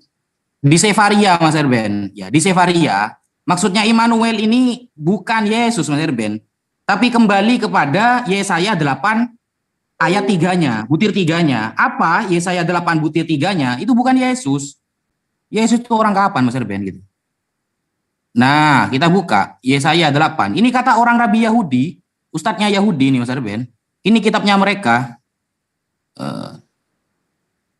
Nah, ini loh kata pembesar Yahudi, kemudian aku menghadapi istriku yang mengandung dan melahirkan seorang anak laki-laki, lalu berfirman Tuhan kepadaku, namailah dia Maher Salal Hasbas ini Mas Ebel. Panjang banget namanya, sekecamatan ini. Bukan Yesus, sudah ada Yesus itu di PL itu. Kata-kata Yesus sudah ada Mas Ebel. Jadi jangan copy paste kitab orang lain lah gitu. Orang lain tuh mengatakan ini, maksudnya Immanuel itu di PL Yesaya 7:14. Kok Anda mengatakan Yesus dari mana? Itu pemerkosaan dalil namanya Mas Erben. Nah, gitu loh. Jadi sudahlah, jangan maksakan gitu. Kalau sudah tidak tahu gitu. Jangan lari-lari ke Islam lah. Apalagi dikatakan Maria perawan. Sampean coba lihat di Yunaninya, ya di Yunaninya kata-kata perawan Maria itu apa? Parthenos kan? Parthenos itu artinya apa Mas Erben? Bukan perawan itu gadis muda. Jadi yang perawan dan yang enggak itu bisa dikatakan parthenos. Oke, Ustaz Wafi, sepertinya waktu habis. Timer tolong di-reset ke 6 menit kayaknya. Bang Erben, aku ambil 60% waktunya ya. Tolong di set waktu 66 menit. Sabar dulu. Timer. Ya oke. langsung aja kita ingatkan sedikit ya bahwa mohon sekiranya ada dari pihak Kristen memberikan tanggapan mengenai nabi mana sih yang mengenal Yesus. Kalau ada dalilnya silakan lanjut. Halo, Bang Erben. Iya, monggo. Ya, tadi udah berulang kali saya jelasin ya, nabi mana. Gak usah kita ngomong jauh-jauh ya. Tadi pertanyaan saya nggak dijawab juga. Yohanes itu kan di kalian nabi ya. Itulah yang jelas-jelas melihat sang Mesias itu di depan mata kepalanya sendiri gitu. Terus tadi si Gufi sama si Zuma ini ngambil, kalau kalian tuh nyolong kitab orang Yahudi. Nah ini, sekarang aku tanya ke Bang Erben ya, kita dialog singkat. Kitab orang Yahudi sekarang itu namanya apa, Bang? Kitab Taurat. Namanya kitab apa? Kan satunya Septuaginta yang pakai orang Kristen ya. Yang dipakai sama orang Yahudi apa? Jelaskan aja, Bro. Langsung supaya nggak tersita waktu. Orang Yahudi itu kitab Masoret namanya. Yang kalian comot-comot tadi itu berbahasa Ibrani itu kitab Masoret. Pertanyaannya, kalau kitab yang sama dipakai oleh Yesus dan para rasul kami ya, itu adalah kitab yang sama, kenapa mereka bikin kitab Masoret setelah eranya Islam baru ada? Justru kitab Septuaginta ini jauh 300 tahun sebelum Masehi ya. Nah, ini suatu keanehan. Artinya ada nubuatan-nubuatan yang mau dihilangkan. Salah satunya tadi udah disebutkan sama si Zuma bahwa Yesus itu nggak ada di dalam pandangan orang Yahudi. Tapi anehnya di dalam pandangan orang Islam ada. Dan kalian bangga mencomot-comot kitabnya orang Yahudi yang disebut Masoret itu. Gitu. Orang Yahudi kata kalian tidak memakai bahasa Ibrani. Sekarang orang Yahudi itu ibadahnya di mana? Nah, aku tanya ke Bang Erben, tempat ibadah orang Yahudi itu apa namanya? Seharusnya di Bait Allah kalau mereka kan. Enggak, yang sekarang Bang. Sekarang di sinagog, tapi sinagognya pun gimana itu? Sinagog itu bahasa apa? Iya. Bahasa apa sinagog itu bahasa Yunani, bukan bahasa Ibrani. Mereka memakai istilah Yahudi Ortodoks. Ortodoks itu bahasa Ibrani, bukan. Ortodoks itu bahasa Yunani. Mereka memakai istilah Metatron. Metatron itu bahasa Yunani, Metatronos. Itu sudah menggebuk kepala mereka sendiri gitu. Terus nabi mana yang menjelaskan tentang Yesus? Ya, Yesus ini bagi kami, seperti yang dijelaskan oleh Bang Erben, dia adalah Tuhan dan Allah. Tuhan ini merujuk kepada kemanusiaannya. Tuhan di atas segala Tuhan. Nah, inilah yang disebutkan oleh nabi-nabi. Daniel, Yesaya, Daud, ya, menyebutkan bahwa duduklah di sebelah kananku sampai kubuat musuh-musuhmu tumpuan kakiku. Yesaya dan Daniel menyebutkan gini, anak manusia duduk di sebelah kanan Allah. Itu membuktikan bahwa Dwi Kodrati ini, bahwa Mesias yang akan datang itu memiliki kodrat kemanusiaan dan keilahian. Itu yang nggak bisa dibantah. Makanya Yesus punya gelar Mesias. Semua nabi-nabi yang menantikan Yesus itulah Mesias. Yang akan datang itulah Mesias. Sampai di Arab kalian rubah jadi Al-Masih. Bukannya diurapi tapi jadi tukang usap. Ada lagi yang bilang tukang hapus gitu kan. Kalian geser-geser semuanya maknanya. Makanya kalian tidak akan menemukan jejak kebenaran Mesias atau keselamatan yang hakiki dari ajaran kalian itu sendiri. Gitu bro. Ya, dari saya itu aja Bang Erben. Iya, baru Yesus dari konteks Yunani itu dari Yesua, bahasa Ibraninya artinya penyelamat atau juru selamat. Tapi kalian ubah menjadi Isa, artinya tidak ada. Nah, itu dia menjadi pergumulan kalian. Baru kalian bilang tadi bahwa PB itu ditulis untuk non-Yahudi katanya. Kalian lupa bahwa Paulus itu ketika melayani selalu pergi ke sinagog, dan di sinagog itu dia melayani banyak orang-orang Yahudi yang diaspora. Jadi kembali lagi bahwa kalian selalu menunjukkan bahwa kalian tidak mengerti apa-apa di sini. Di situ dia masalahnya. Bahkan tadi kita tanya tadi, kapan Muhammad ketemu sama Isa, sama Yesus, atau Allah SWT jumpa dengan Isa, pakai bahasa apa mereka, apa yang mereka bahas, kalian gak jawab juga. Jadi kalian ini memang hanya bisa mengatakan tidak menjawab. Saya sudah jawab tadi. Para nabi PL tidak ada yang jumpa dengan kemanusiaan Yesus. Karena Yesus baru hadir menjadi manusia dari rahim Maria. Rahim Maria itu dikandung sekitar tahun 5 sebelum Masehi. Sementara Adam sampai dengan Zakaria itu sudah hidup sebelum itu. Bagaimana mungkin mereka jumpa dengan kemanusiaan Yesus? Jadi di sini kalian kembali menunjukkan bahwa kalian gak ngerti sejarah. Aku heran juga lihat kalian itu. Baru kalian protes PL dan PB itu bagi orang Kristen satu. Maka saya katakan kalau ibaratnya Muslim ajarannya dekat dengan Yahudi, kenapa kitab kalian gak dijadikan satu aja di situ? Tapi kalian gak berani loh. Kalau memang Allah kalian, Nabi kalian semuanya ada sama dengan Yahudi, satukan aja coba. Saya yakin itu bentrok, itu ribut, itu kitab itu. Tapi dengan kitab kami tidak. Kecuali orang-orang Yahudi TikTok yang memang gak mengerti pemahaman seperti Yahudi-Yahudi yang sejati. Jadi tadi Juma katakan Tuhan jadi manusia. Ku kasih kau 1 miliar. Kalau ada Tuhan jadi manusia, yang ada adalah firman-Nya Bapa di surga jadi manusia. Itulah Yesus Kristus. Dalam kemanusiaannya itu diberikan Bapa itulah kuasa di bumi di surga. Kepenguasaan Yesus itulah ketuhanannya. Juma, udah pernah kita berdua diskusi, kamu kok nggak ingat bro? Gimana sih kau seorang gurunda? Gimana sih? Gurundamu itu munculkanlah di sini. Jangan jadi wah, itulah itu tuh. Udah, selamat datang di kebenaran. Oke, waktu habis. Mantap juga narasi ya. Jadi dari pihak Kristen katanya sudah menjawab. Ya begitulah jawabannya ya, Bang Ustadz Wafi. Ya silakan lanjut ke Muslim. Gas lagi.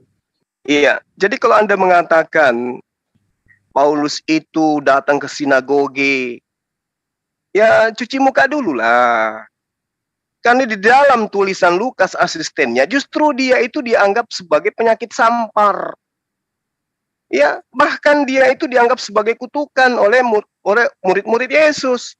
Kisah Para Rasul 21 nomor 28, Kisah Para Rasul 23 nomor 12, Kisah Para Rasul 9 nomor 22. Kisah Rasul 18 nomor 13.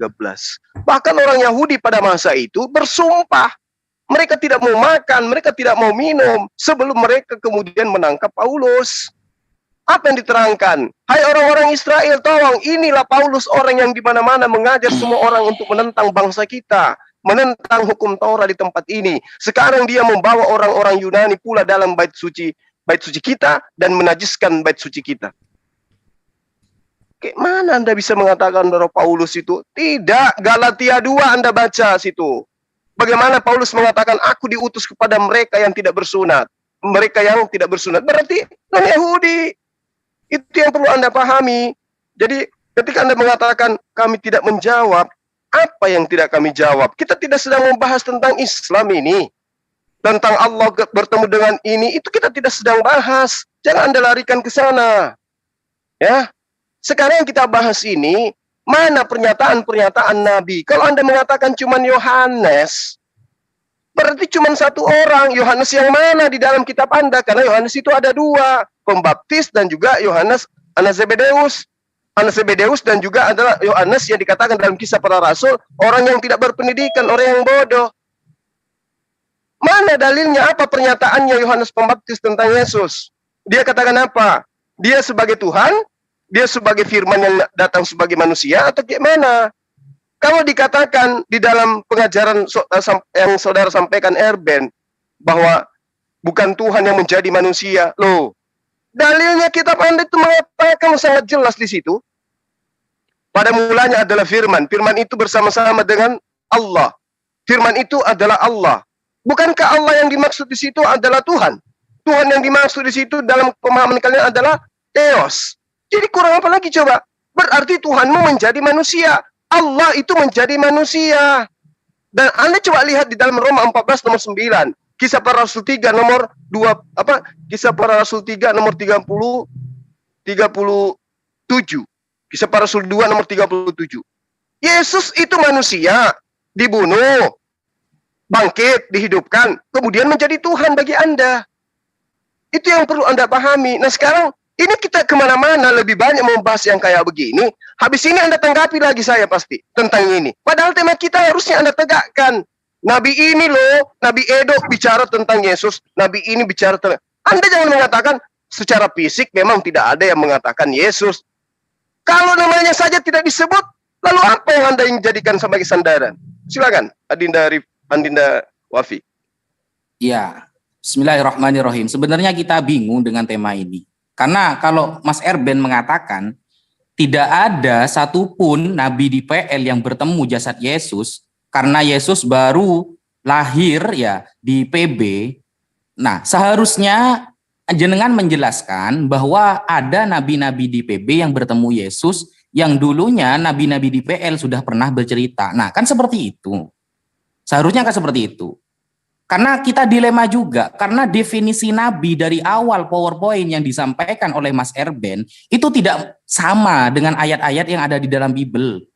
Nabi-nabi rata-rata mayoritas nabi yang ada di PL ataupun PB itu kan semuanya bermaksiat, ahli maksiat mereka itu. Dosanya besar sekali itu. Abraham, kemudian siapa itu? Musa. Banyak, jadi mayoritas nabi-nabi di PL, juga di PB itu kan berdosa semua, dosanya besar-besar. Makanya saya tidak percaya, meskipun andaikan Yesus ketemu sama nabi, kemudian nabi ini mengatakan bahwa Yesus ini akan jadi Tuhan, saya tidak percaya. Kenapa? Yang mengatakan itu orang dosa besar semua itu. Abraham takut sama istri, kemudian Allah, Tuhan Bapa justru membela istrinya. Nah ini apa ini? Ajaran apa kok main-main itu? Kemudian ketika Yesus nanti dituhankan, Yesus itu instruksi dari Yesus itu tergantung dari Bapa, Yohanes 8:28. Hidup dan kuasa Yesus adalah pemberian dari Bapa, Yohanes 5:26-27. Pengetahuan Yesus tergantung dari Bapa, Yohanes 5:19-20. Yesus tidak menyeru manusia agar menghormatinya, dikembalikan kepada Bapa yang di surga, Yohanes 8:49-50. Yesus ini bukan siapa-siapa. Bukan siapa-siapa. Bahkan Yesus juga masih dibaptis gitu loh. Yesus kan masih dibaptis kan sama muridnya sendiri Yohanes kan. Tujuannya baptis itu apa? Nah, Yesus pun juga punya dosa kan seperti itu. Lebih baik Henok daripada Yesus. Lebih baik Elia daripada Yesus. Seperti itu. Apalagi Melkisedek yang tidak ada awalnya, tidak ada akhirnya itu. Wah, itu jauh lebih hebat daripada Tuhan PLPB itu. Makanya tema ini sebenarnya jawab dulu bagaimana pengakuan para nabi tentang Yesus. Yesusnya aja masih dibaptis kok. Masih dibaptis loh, seperti itu. Makanya ketika ada orang yang berzina dihadapkan kepada Yesus, Yesus tidak mau, merajam dia tidak mau. Kenapa? Karena dia merasa masih punya dosa. Kenapa? Karena Yesus waktu itu mengatakan hanya tidak berdosa yang bisa merajam. Waktu habis, Ustaz. Oke, langsung aja kita lempar ke pihak Kristen. Silakan, 6 menit. Ada pernyataan Bro Juma yang kita bahas hari ini adalah Alkitab bukan Quran.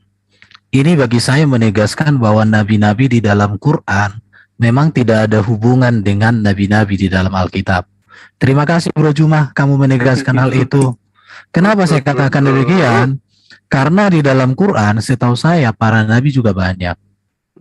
Ya, para nabi termasuk Nabi Yahya itu kalian klaim sebagai Yohanes. Maka dari tadi kita tanya sama kalian, apa sih nubuatan nabi-nabi di Quran itu tentang Isa yang kalian klaim sebagai Yesus? Di situ. Tapi kalau kalian nggak mau bahas Quran, itu membuktikan bahwa Quran kalian itu lemah. Kami siap membahas Alkitab. Sebentar. Ini ke tema, kembali ke tema dulu. Kalau memang dipotong dulu. Begini, sebentar. Saya punya kapasitas interupsi kalau lain dari tema. Seperti moderator di sana kemarin. Oke, siap. Lanjut. Tenang, kita nggak bakal kabur kayak kemarin. Tenang.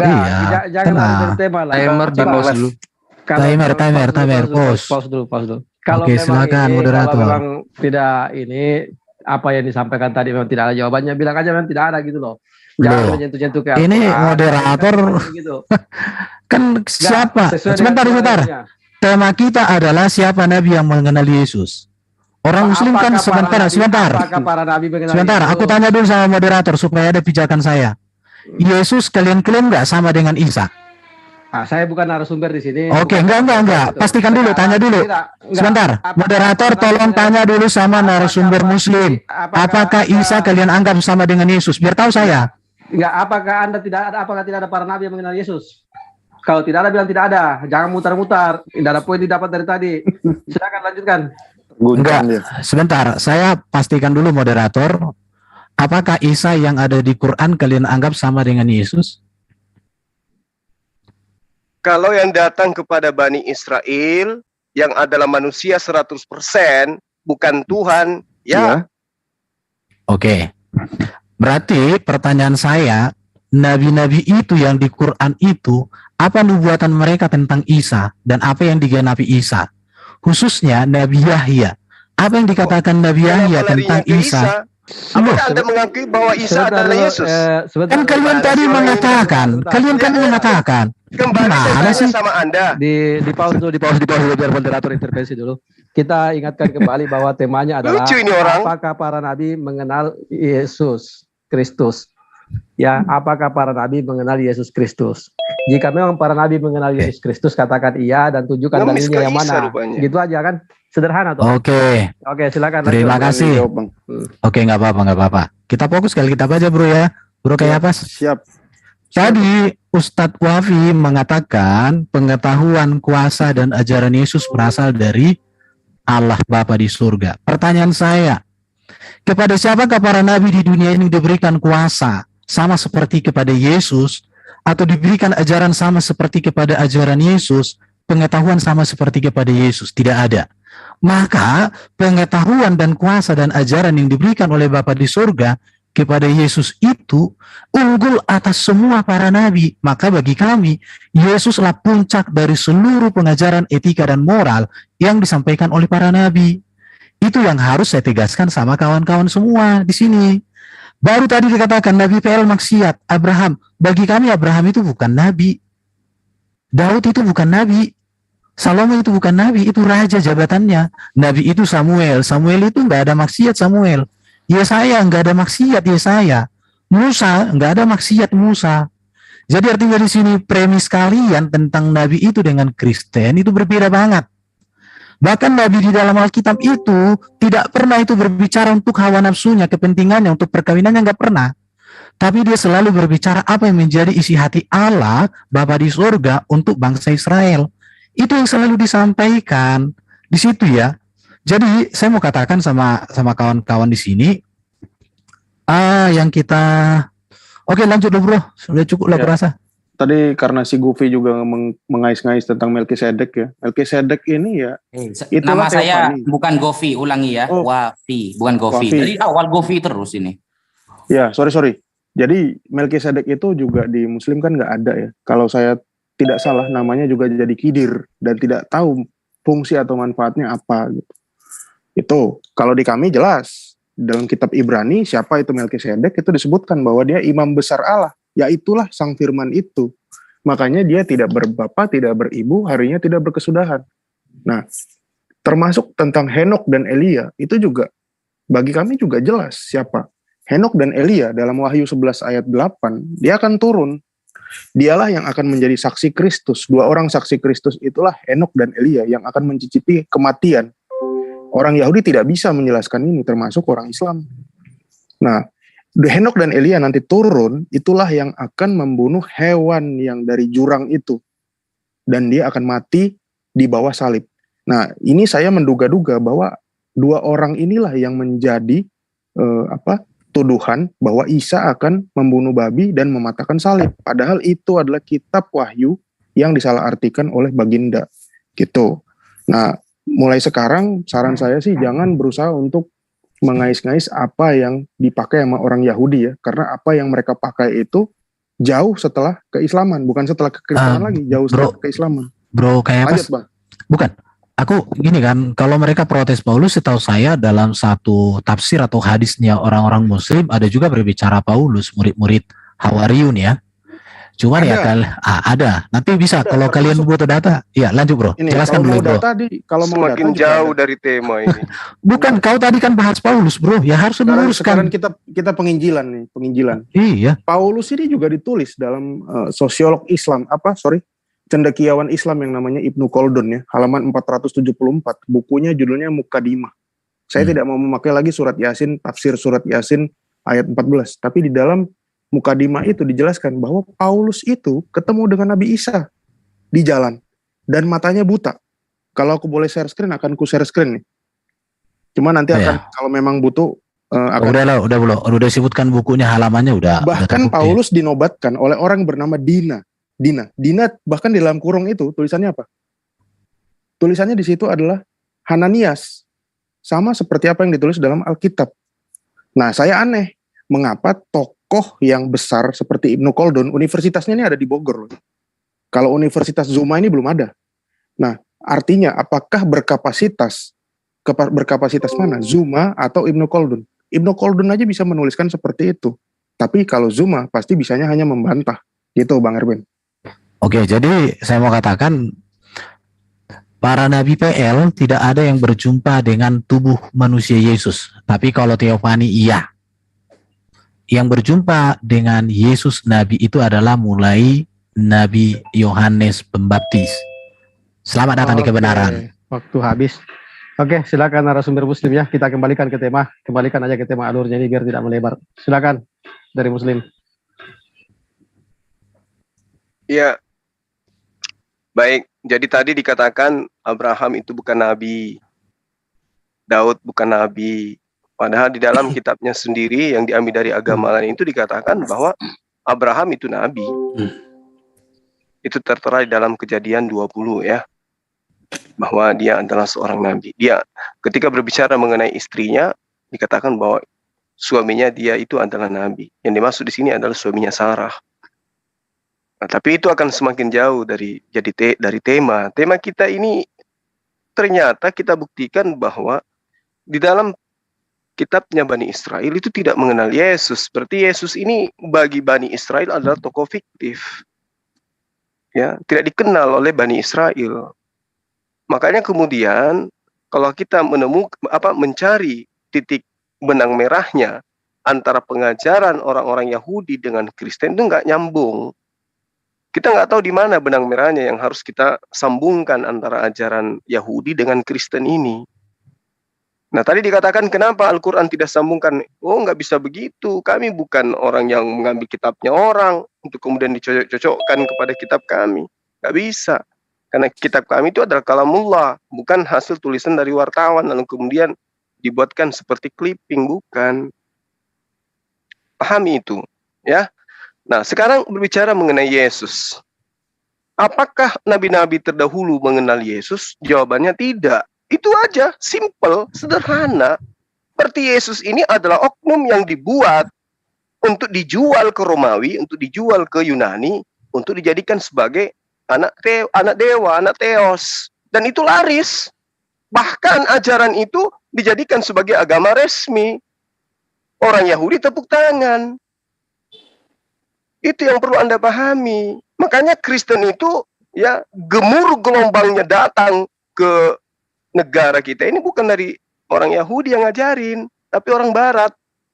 Kenapa? Karena konsep itu memang dari ahli kitab dijajakan kepada mereka yang tidak bersunat, kepada mereka yang suka makan babi, kepada mereka yang ibadahnya hari Minggu. Laris, manis agama itu. Jadi kalau kita mencari, apakah ada nabi yang mengenal Yesus? Nggak ada. Karena Yesus itu adalah tokoh yang dibentuk untuk dijual kepada non-Yahudi. Dan itulah Anda. Silakan Dinda Wafi. Iya, sebenarnya bismillahirrahmanirrahim, tema yang kita bahas itu intinya berarti kalau boleh saya simpulkan, jawaban dari Mas Erben dan Kaipas, tidak ada satupun semua nabi yang ada di PL itu mengetahui terhadap Yesus. Tidak ada yang tahu. Karena dari tadi lari kemana-mana, sampai lari ke surat Yasin lah, tafsiran surat Yasin, katanya Ibnu Khaldun. Itu kalau saya jawab nanti ditentang lagi itu. Padahal jawabannya itu, wah itu gampang sekali. Saya boleh share screen ya? Izin share screen? Silakan. Ya. Adinda Wafi kalau membahas tentang bulus nggak usah. Jangan terpancing. Oh enggak, enggak. Ini mereka saya orang ini harus diajarin ya. Betul. Iya. Nah, di bilangan 31 tadi katanya Musa, ya. Musa itu tidak berbuat dosa sama sekali. Ini Musa ini bertentangan dengan ajaran Yesus ini. Musa ini berperang ini, bahkan mengambil harta rampasan-rampasan dari perempuan-perempuan yang belum pernah bersetubuh dengan laki-laki. Apalagi Musa pernah membunuh. Nah, Musa pernah membunuh itu. Moderator ini lari dari tema apa enggak ini moderator? Tidak, karena kan menanggapi apa yang pernyataan Anda tadi. Pernyataan Anda tadi ya, mengatakan Musa ini menunjukkan kalau Musa tidak kenal sama Yesus. Kenapa? Ajarannya Musa dan Yesus berbeda. Musa berperang, Yesus kalau ditampar pipi kiri, kasih pipi kanan. Seperti itu. Ajaran yang dibawakan oleh Musa itu berbeda dengan Yesus, menunjukkan Musa tidak kenal sama Yesus, meskipun nanti di Matius dia bertemu dengan Yesus, itu tidak ada pengakuan bahwa Musa ini pernah menceritakan Yesus akan jadi Tuhan, tidak ada begitu. Nah, jadi ajaran yang ada di Musa, bahkan Bapa Allah di dalam Imamat 4, ya, itu dalam satu perikop itu kan menjelaskan, dikasih tahu tata cara penghapusan dosa itu, penembus dosa dengan menggunakan domba. Kalau domba harus dengan domba perempuan. Tapi bagaimana ajaran Yesus? Yesus adalah domba anak Allah di Yohanes 1:29. Domba anak Allah yang akan menghapus dosa. Ini kan berbeda ajarannya. Cara-caranya berbeda. Masa kita akan mengatakan Yesus itu domba jantan, sedangkan ajaran Bapa Allah yang di Imamat itu adalah domba betina. Kan seperti itu. Jadi semua ajaran yang ada pada Bapa Allah yang diberikan kepada Musa itu berbeda dengan ajaran PB yang dibawakan oleh Yesus, baik masalah penghapusan dosa ataupun yang lain. Itu menunjukkan Musa tidak kenal sama Yesus, dan Musa juga memiliki Tuhan sendiri lain. Karena masa Yesus lupa dengan perjanjian dulu dengan Musa, kamu begini, kamu begitu. Nah, ternyata semuanya berbeda. Nah, itu menunjukkan berarti tidak ada, berarti ya. Kesimpulannya ada. Para nabi yang kenal dengan Yesus tidak ada itu. Ya, mungkin seperti itu dulu. Monggo, Bang Zuma dilanjut. Ya, terus kemudian ketika Anda mengatakan Daud bukan nabi, kitab Anda mengatakan Daud itu nabi. Ya, mana yang benar, Anda atau kitab Anda? Ya, harusnya Anda yang menjadi penulis kitab. Jangan Lukas. Karena Lukas mengatakan Daud itu nabi. Gitu loh Saudara Cepas. Lantik aja si Saudara Erben ini jadi pengarang kitab. Karena kitab Anda saja dibantah. Kisah Para Rasul 2 nomor 30, Daud adalah seorang nabi. Kayak mana itu? Jauh dari tema. Betul. Temanya dong, kembali ke tema dong. Samuel. Oke, waktu habis. Silakan aja, langsung aja lempar ke pihak Kristen. Saya tidak intervensi di sini. Silakan aja, langsung. Oke, boleh share screen nggak? Bisa di share screen dong, pause. Oke, sebentar. Ya, silakan. Oke. Ini berulang kali juga saya pakai ya di sini. Bentar. Ibrani 11 ayat 26. Ia menganggap penghinaan karena Kristus sebagai kekayaan yang lebih besar daripada semua harta Mesir. Sebab pandangannya ia arahkan kepada upah. Nah, ini siapa? Ini Musa. Cuma saya dari tadi tidak akan memakai ini karena apa? Kalian pasti bilang, yang nulis Ibrani siapa? Gitu kan. Ini kan perjanjian baru. Nah, ini sebetulnya adalah penjelasan bahwa Kristus itu memang benar-benar sudah dikenal. Namun seperti yang tadi kami tegaskan di awal, itu adalah teofani. Teofani itu artinya kehadiran Sang Firman itu sebelum ia mengambil kedagingan dari rahim Maria. Itulah dia. Nah, terus sekalian saya menjawab lagi pertanyaan si Gufi. Nah, apakah ajaran menampar itu sama? Ajaran menampar itu menampar dikasih pipi kiri, terus kasih pipi kanan, itu sama dengan ajarannya Musa. Nah, ini saya tanya dulu, ulangan ini kok dicabut lagi, bro? Oke, silakan. Apakah ulangan ini ditulis oleh Yesaya atau Daud? Ini kan kitab Taurat nih, ulangan. Sebab itu sunatlah hatimu dan janganlah kamu lagi tegar teguk. Oke, ini ulangan 10 ayat 16 ya. Kemudian saya memberikan lagi, janganlah engkau menuntut balas dan janganlah menaruh dendam terhadap orang-orang sebangsamu, melainkan kasihilah sesamamu manusia seperti dirimu sendiri. Akulah Tuhan. Di mana yang berbeda? Tadi Musa itu sudah memilih Kristus sebagai suatu keuntungan yang jauh lebih besar gitu daripada kekayaan yang ditawarkan oleh Mesir. Nah, ini imamat ini ditulis oleh siapa? Ini kan kitab Taurat. Ya nggak tahu memang karena di dalam Tauratnya Muslim memang berbeda. Bahkan 10 perintah Allah kalian juga nggak punya kan. Nah, itulah yang dijelaskan. Makanya di dalam Lukas 24 ayat 44, Yesus berkata bahwa harus digenapi semua tentang aku di kitab Taurat, di kitab nabi-nabi, dan di kitab kidung-kidung. Itu yang menjelaskan bahwa siapa itu Yesus, itu yang dinubuatkan. Itu makanya juga orang Yahudi hingga detik ini masih menunggu Mesias. Mesias yang sama seperti Yesus, tapi dia tidak bisa menghapus dosa ya. Mesias yang sudah datang itu kami imani, itulah Tuhan dan Allah. Seperti tadi yang saya sampaikan, bahwa dia duduk di sebelah kanan Allah. Anak manusia duduk di sebelah kanan Allah. Mesias itu harus memiliki kodrat, keilahian, dan kemanusiaan. Itulah yang dinubuatkan oleh nabi-nabi terdahulu, bukan nabi-nabi setelah era Muslim. Gitu. Nah, mereka masih menunggu di dalam keislaman, gelar Al-Masih itu nggak ada fungsinya. Gitu. Silakan Bang Erben. Aku mau share screen, waktunya dong. Di pause dulu, Bang. Oke, saya mau share screen. Mulai dari sini dulu ya. Saya hanya tunjukkan data saja.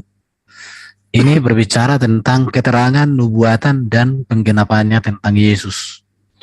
Jadi banyak sekali di sini. Jadi memang kitab PL itu sudah banyak berbicara tentang siapa Mesias. Dan itulah Yesus dalam iman Kristen. Saya hanya tunjukkan aja. Ini saya ambil dari data-data yang sudah tervalidasi. Di dalam ayat ini ada banyak sekali nih. Daniel, semuanya ada ini. Jadi kalau ditanya ayatnya mana, banyak sekali. Kita ini bisa tunjukkan ayat dan bisa dibaca ini semua.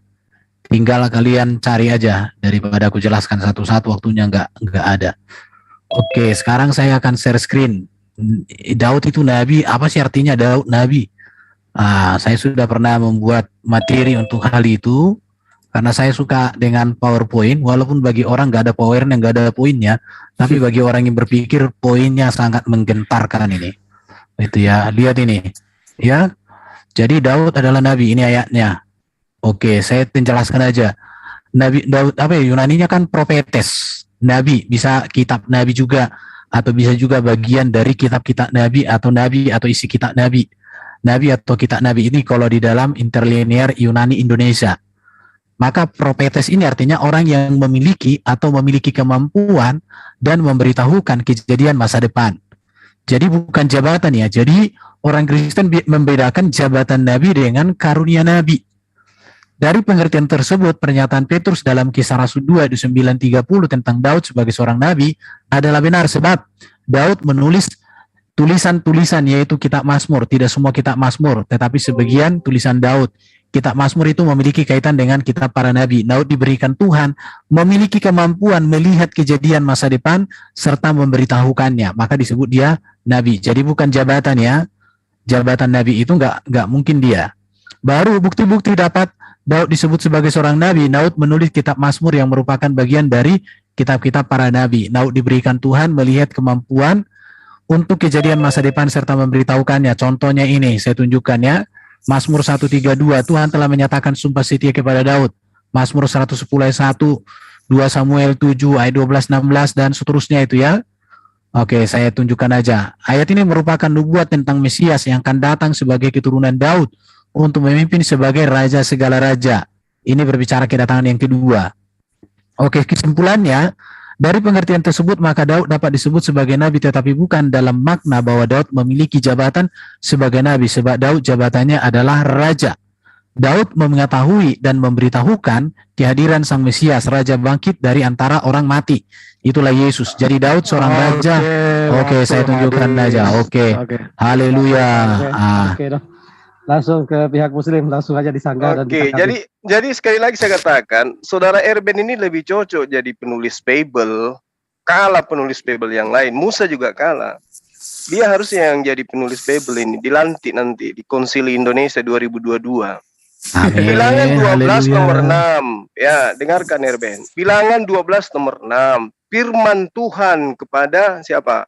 Kepada Musa. Apa yang dikatakan Tuhan? Dengarkanlah firmanku ini. Jika di antara kamu ada seorang nabi, maka aku akan menyatakan diriku kepadanya melalui penglihatan, dan aku akan berbicara kepadanya melalui mimpi. Abraham alami itu kan? Musa, Daud juga alami itu kan? Jadi definisi nabi yang kau karang-karang itu, ini tabrakan dengan apa yang ada dalam kitabnya Bani Israel. Meskipun hanya terjemahan, pahamilah itu. Kan sudah bahasa Indonesia, harusnya kau ngerti. Nabi itu seperti apa, sesuai dengan firman Tuhan yang ada di dalam kitabnya Bani Israel. Jangan kau ngarang sendiri. Karena ini ada data, dan kita juga belajar tentang itu. Oke? Nah, sekarang ketika Anda mengatakan, apakah nabi-nabi bercerita tentang Yesus? Mana nabinya yang menceritakan bahwa Tuhan akan berubah menjadi manusia, kemudian manusia itu akan bangkit, lalu kemudian dia menjadi Tuhan? Di mana itu tertera? Nabi mana yang menceritakan itu? Jangan-jangan Nabi Luga lagi. Jadi kita belum menemukan poin itu. Ya, kita belum menemukan poin itu. Apakah Nabi terdahulu mengenal Yesus? Nggak ada Nabi yang mengenal Yesus. Kalau Anda mengatakan segala sesuatu yang tertulis di dalam kitab para Nabi, Yesaya, Mazmur, dan seterusnya, Torah, akan tergenapi. Sekarang buktikan aja dulu. Mazmur 91 itu tadi yang kalian ingkari itu. Di situ Yesus sebagai anak Tuhan. Nah, apa nubuatan Tuhan kepada anak Tuhan di dalam Mazmur 91? Bisa enggak dia kena panu? Tidak, apalagi dibunuh. Berarti ketika digenapin apa yang ada di dalam Mazmur 91, maka mustahil Yesus itu disalib.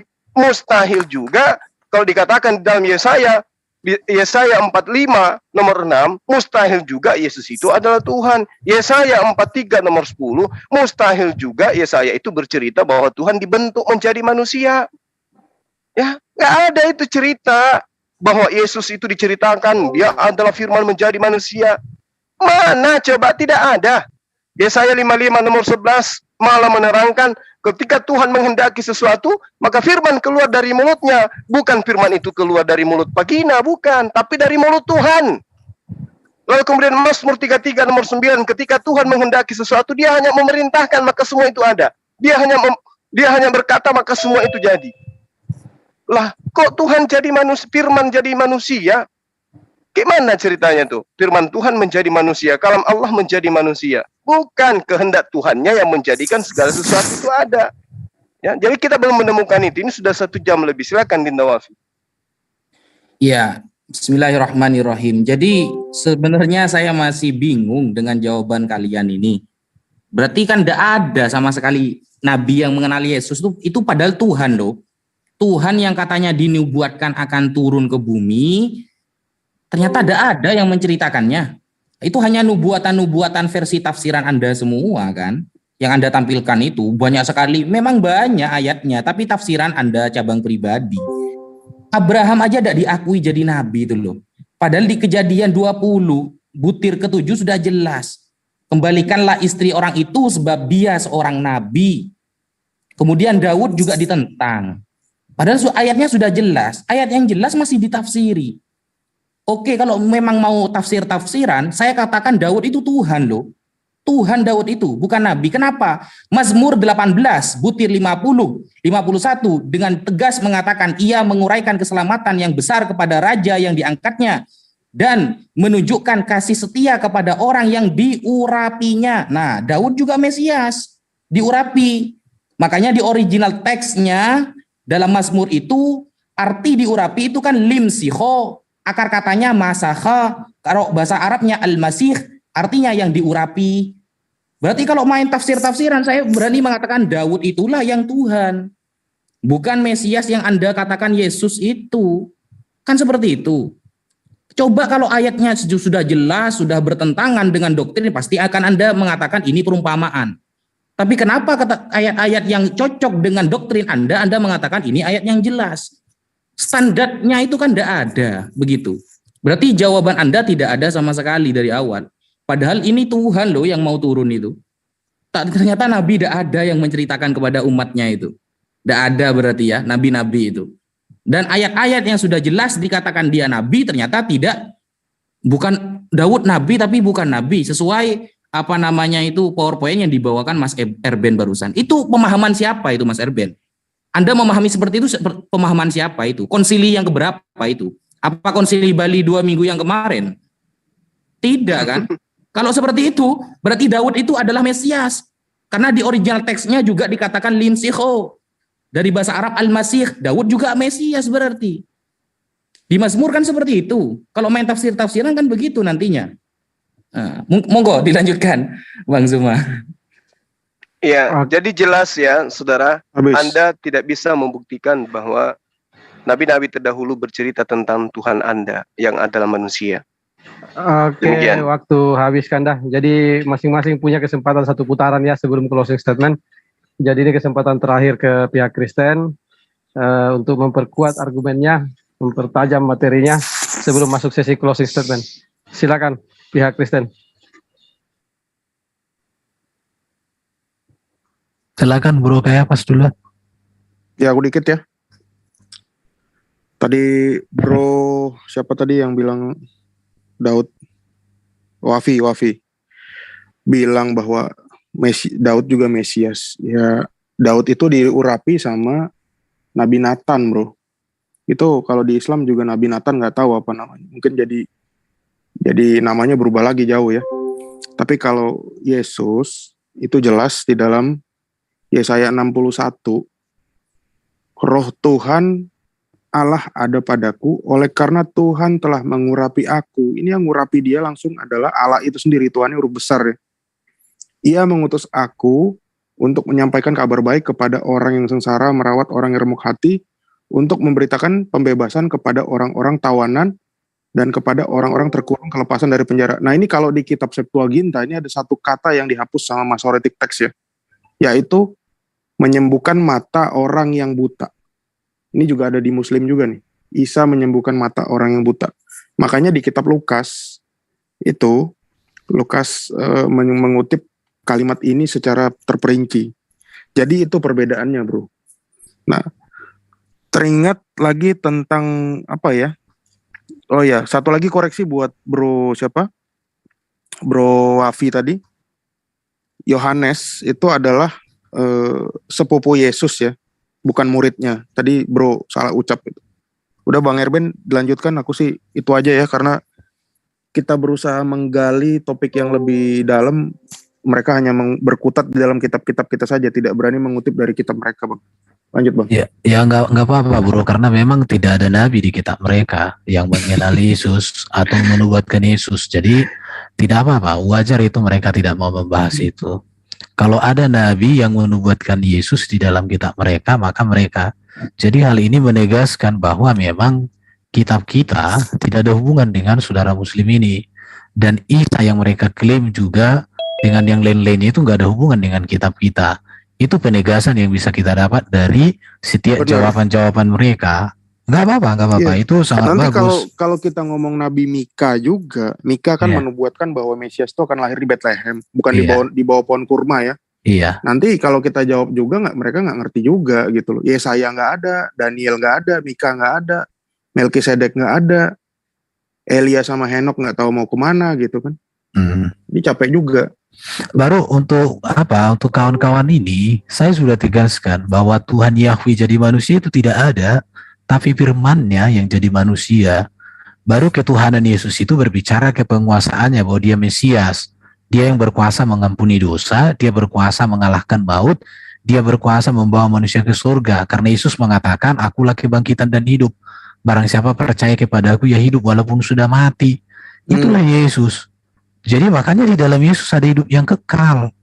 Bahkan Yesus dikatakan sebab anak manusia berkuasa untuk mengampuni dosa katanya. Itulah Yesus. Jadi kalau Yesus dibaptis juga tidak ada masalah bagi orang Kristen. Justru baptisan Yesus itulah menegaskan bahwa dia merendahkan diri menjadi sama dengan manusia seperti kami. Tetapi catatannya adalah waktu Yesus dibaptis itu ada deklarasi yang datang suara langsung dari surga dan disertai oleh penampakan dari Roh Suci, Roh Kudus melalui burung merpati. Inilah anak yang kukasihi, kepadanya lah aku berkenan. Itu deklarasi langsung dari surga. Maka tidak ada para nabi yang dideklarasikan, apalagi kalau nabi yang mendapatkan deklarasi itu dari orang yang tidak kompeten. Contoh seperti di tempat yang sunyi atau dari orang yang tidak kompeten, itu bagi kami jadi meragukan sekali. Jadi mau saya katakan gini ya, Yesus itu Tuhan, yes. Artinya apa? Dia berkuasa di bumi di surga, berkuasa mengampuni dosa, berkuasa mengalahkan maut, berkuasa mengalahkan iblis dan berkuasa memberikan hidup yang kekal. Dan kekuasaan Yesus ini adalah dari Bapa di surga yang darinya dia berasal. Karena Yesus mengatakan, aku datang dan keluar dari Bapa. Hanya satu-satunya Yesus yang datang dan keluar dari Bapa. Yang lain itu hasil biologis kecuali Adam. Adam itu dibentuk dari debu tanah, diciptakan, dibentuk, diberikan hidup. Kalau Hawa dari tulang rusuk, bukan dari berbagai jenis tanah ya. Beda lagi nanti. Karena Adam di dalam Alkitab itu bukan diutus malaikat naik turun dari langit ke bumi untuk ambil tanah, ditolak berapa kali, kemudian yang terakhir berhasil. Gak ada kayak gitu. Jadi teman-teman, iya, diciptakan. Baru kata yang pertama dikatakan, alhamdulillah katanya ketika sudah bisa ngomong, ya udah itulah itu ya. Jadi teman-teman Muslim, jangan lagi ragu kalian untuk mengakui bahwa Yesus itu adalah juru selamat yang datang dari surga, yang sudah ditetapkan Allah bahwa di dalam dia, melalui dialah seluruh perkenanan Allah untuk mengampuni, menebus, menyelamatkan nyata. Tidak ada kami mengatakan bahwa Yesus Bapa itu sendiri, nggak ada. Firman-Nya Bapa itu sendiri, maka dia katakan ilahi. Karena dia lahirkan dari wanita perawan Maria, maka dia adalah manusia insani, tetapi dia manusia yang sempurna, yang nggak ada dosanya sama sekali, bro. Di situ dia katakan, bahkan kalau Isa sama dengan Yesus, aku pernah baca di kitab-kitab kalian itu, sesungguhnya semua manusia yang dilahirkan oleh manusia telah dijamah oleh setan, kecuali Isa dijamah iblis, kecuali Isa putra Maryam, katanya gitu. Jadi sebenarnya kalau kalian menghina Yesus, kalian harus menghapus dulu itu ayat-ayat itu. Baru Yesus terkemuka di sorga mulia. Kalian hapus dulu itu kalau kalian berani menghina Yesus. Itulah kira-kira dulu dari saya. Selamat datang di kebenaran. Waktu habis. Jadi ini kesempatan terakhir kepada pihak Muslim untuk memberikan sanggahan dan tanggapan ya sebelum masuk sesi closing statement. Silakan dari pihak Muslim. Iya, jadi memang kalau kita berbicara mengenai Nabi Isa alaihissalam, beliau adalah manusia suci. Tapi ketika kita berbicara mengenai Yesus, dia adalah manusia yang terkutuk di dalam kitabnya Kristen. Isa manusia yang mulia, manusia yang suci di kitabnya Islam. Di kitabnya Kristen, Yesus manusia terkutuk. Itu nggak bisa dipungkiri itu. Nah, lalu kemudian saudara Ebe mengatakan, satu-satunya yang keluar dari aku, satu-satunya Yesus satu-satunya yang keluar dari Bapa. Anda ini bertahun-tahun, berpuluh tahun belajar sampai sekolah tinggi itu belajar apa sebenarnya? Matius 4 nomor 4. Yesus sendiri yang mengatakan, ada tertulis manusia bukan dari roti saja, tetapi dari setiap firman yang keluar dari mulut Allah. Jadi semua manusia ini keluar dari mulut Allah, keluar dari Allah. Atau Anda mengatakan Yesus bukan keluar dari mulut, tapi dari bawah. Yesus dari mulut kan? Iya kan? Apa buktinya? Gabriel datang kepada Maria. Tuhan ingin engkau hamil. Itu firman yang keluar dari mulut Allah. Sesuai dengan Yesaya 55 nomor 11. Mazmur 33 nomor 9. Aku menginginkan Maria perawan itu hamil dan melahirkan manusia bernama Yesus. Sudah selesai. Berarti Yesus sama dengan manusia yang lain. Berasal keluar dari firman Tuhan. Ya, jadi berhenti mengatakan bahwa Yesus itu satu-satunya firman yang keluar. Percuma juga kau bilang itu keluar satu-satunya dari Tuhan, tapi ternyata di kitab Anda itu dia manusia terkutuk. Bahkan Paulus pun menghinanya, ya kan?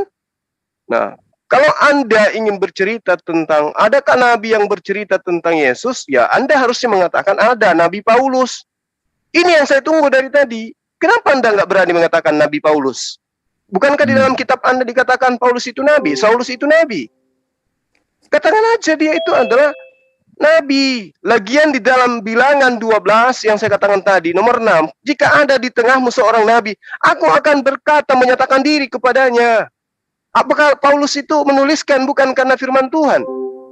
Bukan karena dari Tuhan yang dia tulis itu? Lukas, ya, bilang aja kalian itu punya nabi, Lukas, Markus, Paulus, itulah nabi-nabi kalian. Nah, sesi berikutnya kita akan buktikan apakah betul mereka ini nabi Tuhan atau nabi palsu, kan gitu. Akui penulis kitab kanonik itu nabi yang menceritakan tentang Tuhan kalian yang datang dalam rupa manusia, mati dibunuh manusia. Akui itu. Karena kalau kalian mencari di perjanjian lama kitabnya Bani Israel, tidak akan Anda temukan. Tidak akan Anda temukan. Kecuali sosok nabi yang diselamatkan, yang tidak mungkin kemudian mati, yang diangkat. karena malaikat datang menantang di tangannya. Nah, itu baru Yesus. Tapi kalau yang dikatakan mati dan ini, oh itu dewanya orang yang Romawi itu yang dijual itu.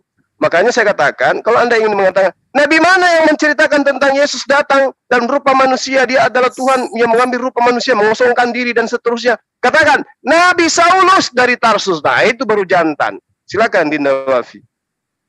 Iya, tadi Kaipas mengatakan yang mengurapi, bismillahirrahmanirrahim, yang mengurapi Daud itu adalah Nathan ya. Coba nanti setelah ini bawa ayatnya ya, kalau bisa dengan original teksnya, bahwa Nathan pernah mengurapi Daud. Anda mengatakan saya salah barusan.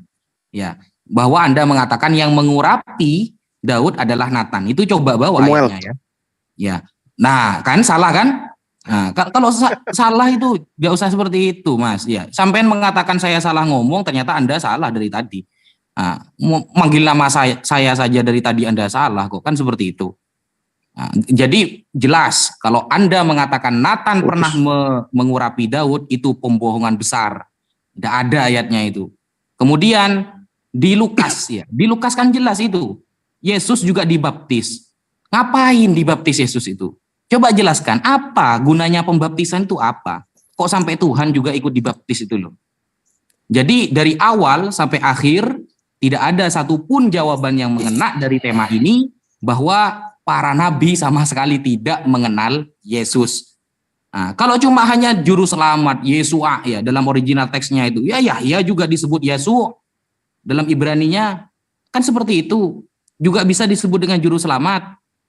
Makanya kalau sampean ingin menafsiri sesuai dengan PowerPoint yang Anda bawa, betul kata Bang Zuma, konsili lagi, diurapi lagi kitab Anda itu. Karena tidak sesuai dengan pemahaman yang ada sesuai dengan original teks. Nah, kenapa kita kok selalu membawakan kepada original teks? Karena terjemahan yang sekarang LAI itu udah ketemu alur ngawurnya, ngawur itu banyak yang ngawur itu.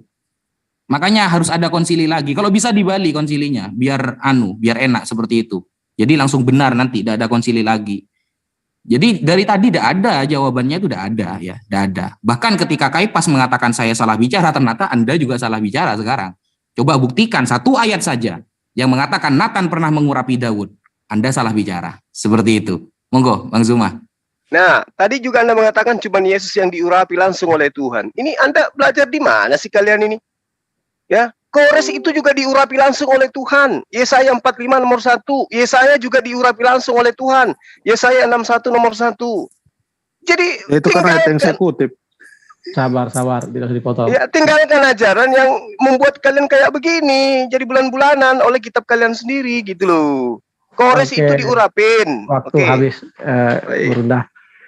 Oke, sebelum masuk sesi closing statement ya, kita kembali ingatkan bahwa acara ini disiarkan secara live di beberapa channel Muslim, yaitu Pengamat Debat Lintas Agama, Debat Hebat, Basin Media, Debat Panas, Naja Media, Yusuf PI, dan Penegak Islam, dan masih banyak lagi ya, saya tidak sempat sebutkan satu persatu. Juga di channel Kristen ada Family in Christ channel, Family in Christ Official, Erben Channel, dan Teolog Kontekstual, serta Buah Sulung Aderion. Silakan di subscribe dan tinggalkan komentar positif.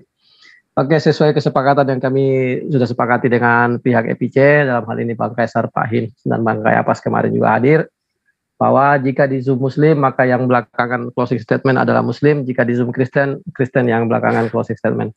Dan materi closing statement tidak lagi menimbulkan pertanyaan baru, dan tidak cukup menyimpulkan hasil diskusi tadi sesuai pemahaman masing-masing lah. Silakan kepada masing-masing narasumber menyimpulkan hasil diskusi tadi tanpa membuka narasi yang bisa menimbulkan orang penasaran untuk menjawab lagi. Silakan kita dahulukan lagi pihak Kristen yang duluan untuk closing statement. Berapa menit ini Bang Abi? 6 menit sesuai aja. Bang Erben, aku dulu ya. Monggo. Ya, terima kasih atas waktunya teman-teman Muslim ya. Saya akan memaparkan sedikit kesimpulan bahwa dari diskusi ini sama seperti diskusi kemarin yang saya merupakan narasumber, kami tidak menemukan juga bahwa dari narasumber Muslim bisa membantah, justru yang dikorek-korek adalah kitab kami. Kitab kami, kitab yang kami pakai dan ditafsirkan seenak perut saja, dan bukan malah dari kitab rekan-rekan Muslim sendiri. Artinya memang dari kenabian ini dan Yesus itu dari literatur Muslim itu tidak dapat dibantah secara pasti ya, gitu. Terus saya mau membahas sedikit. Tadi pertanyaan yang belum dijawab adalah Yesus dibaptis ya, karena Yesus adalah orang Yahudi. Yahudi itu ada tradisi mikveh ya, atau pembasuhan di dalam kitab imamat itu, di mana orang-orang supaya dibersihkan sebelum beribadah. Baptis mikveh itu berbeda dengan baptis yang merupakan baptis itu adalah sekali untuk seumur hidup. Kalau mikveh itu adalah setiap kali mau beribadah mereka akan melakukan mikveh. Jadi konsep yang ada di PL digenapi oleh perjanjian baru gitu. Terus kitab apa tadi yang dikutip mengenai roh Tuhan ada padaku, itu kan roh Tuhan itu ada dalam diri Yesus ya. Itu kalau mau dikutip Kores juga itu nggak nyambung, karena yang di situ Kores tidak memiliki roh Tuhan ya, dan dia juga tidak diurapi secara langsung. Dan Yesaya 61 itulah yang menceritakan tentang Yesus gitu. Terus mengenai tadi Yesus boleh katanya si Zuma tadi, Yesus itu panu aja nggak boleh. Ya memang Yesus nggak punya panu di punggungnya, di pundaknya, apalagi tanda tompel gitu nggak ada. Karena di Yesaya 9 ayat 6, lambang pemerintahan itu ada di atas bahunya. Dan itu bukan artinya ada sesuatu yang nempel di pundaknya, enggak. Itu adalah alegoris di mana dia kekuasaan ketuhanan dia itu. Terus yang paling fatal tadi Bro Gufi tadi bilang Yohanes Pembaptis. Oh ya, salah lagi. Yohanes Pembaptis itu adalah murid Yesus. Yohanes Pembaptis itu bukan murid Yesus, bro. Ini saya mengikuti debat Anda dengan Sofiatol beberapa minggu lalu ya. Anda juga bilang kok Yohanes Pembaptis nulis kitab, kalau nggak salah itu fatal. Makanya saran saya biar kompak, kalian lebih baik melakukan muktamar dulu untuk berdiskusi dengan kami gitu. Jadi waktu ini tidak terbuang. Partisipan yang nonton itu juga nggak kecewa gitu. Itu bro. Silakan Bang Erben, terima kasih atas waktunya. Oke, jadi saya juga mau luruskan yang dibilang, Yesus memang mati seperti cara mati orang terkutuk. Tetapi yang harus diketahui adalah bahwa Yesus mati bukan karena dosanya. Karena berdasarkan pengakuan Herodes, Pilatus, bahkan orang-orang yang menyalibkan dan orang yang disalibkan bersama dengan dia, menegaskan hal itu bahwa Yesus tidak berdosa. Tetapi yang harus diingat lagi bahwa melalui kematian Kristus itu terjadi penebusan keselamatan bagi manusia. Pertanyaannya, bagaimana dengan kematian Nabi yang setelah Yesus yang diagungkan oleh pengikutnya? Apakah itu berdampak bagi hidupnya? Ya, itu menjadi pertanyaan, begitu ya. Tetapi Yesus jelas berdampak, dan itu saya alami secara pribadi dalam diri saya. Alkitab kami ini adalah kitab yang luar biasa. Saya katakan kitab paling sempurna di dunia. Kenapa? Karena bisa dibuktikan dari sejarah. Beda dengan kitab yang lain, kalau dibandingkan dengan sejarah nggak bisa ngapa-ngapain.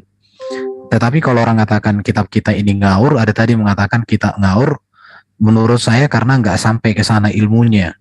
Baru tadi kalau dikatakan kami tidak menjawab, sebenarnya kami sudah jawab semua. Cuma jawaban kami itu tidak sesuai dengan apa yang kalian inginkan. Karena kalian menginginkan kami menjawab seperti keinginan kalian. Sementara pertanyaan kami, kalian tidak ada jawab dan tidak mau kalian untuk menjawab atau mengangkat kitab kalian sendiri. Saya juga heran dengan kalian. Seharusnya kan kitab yang detail dan sempurna itu beranilah kalian bawa di sini untuk kita tanya. Tetapi dari tadi kalian bilang malah kita nggak bahas Quran, kita bahas Alkitab. Ya terima kasih, saya harus menegaskan berarti para nabi tidak ada di dalam Quran.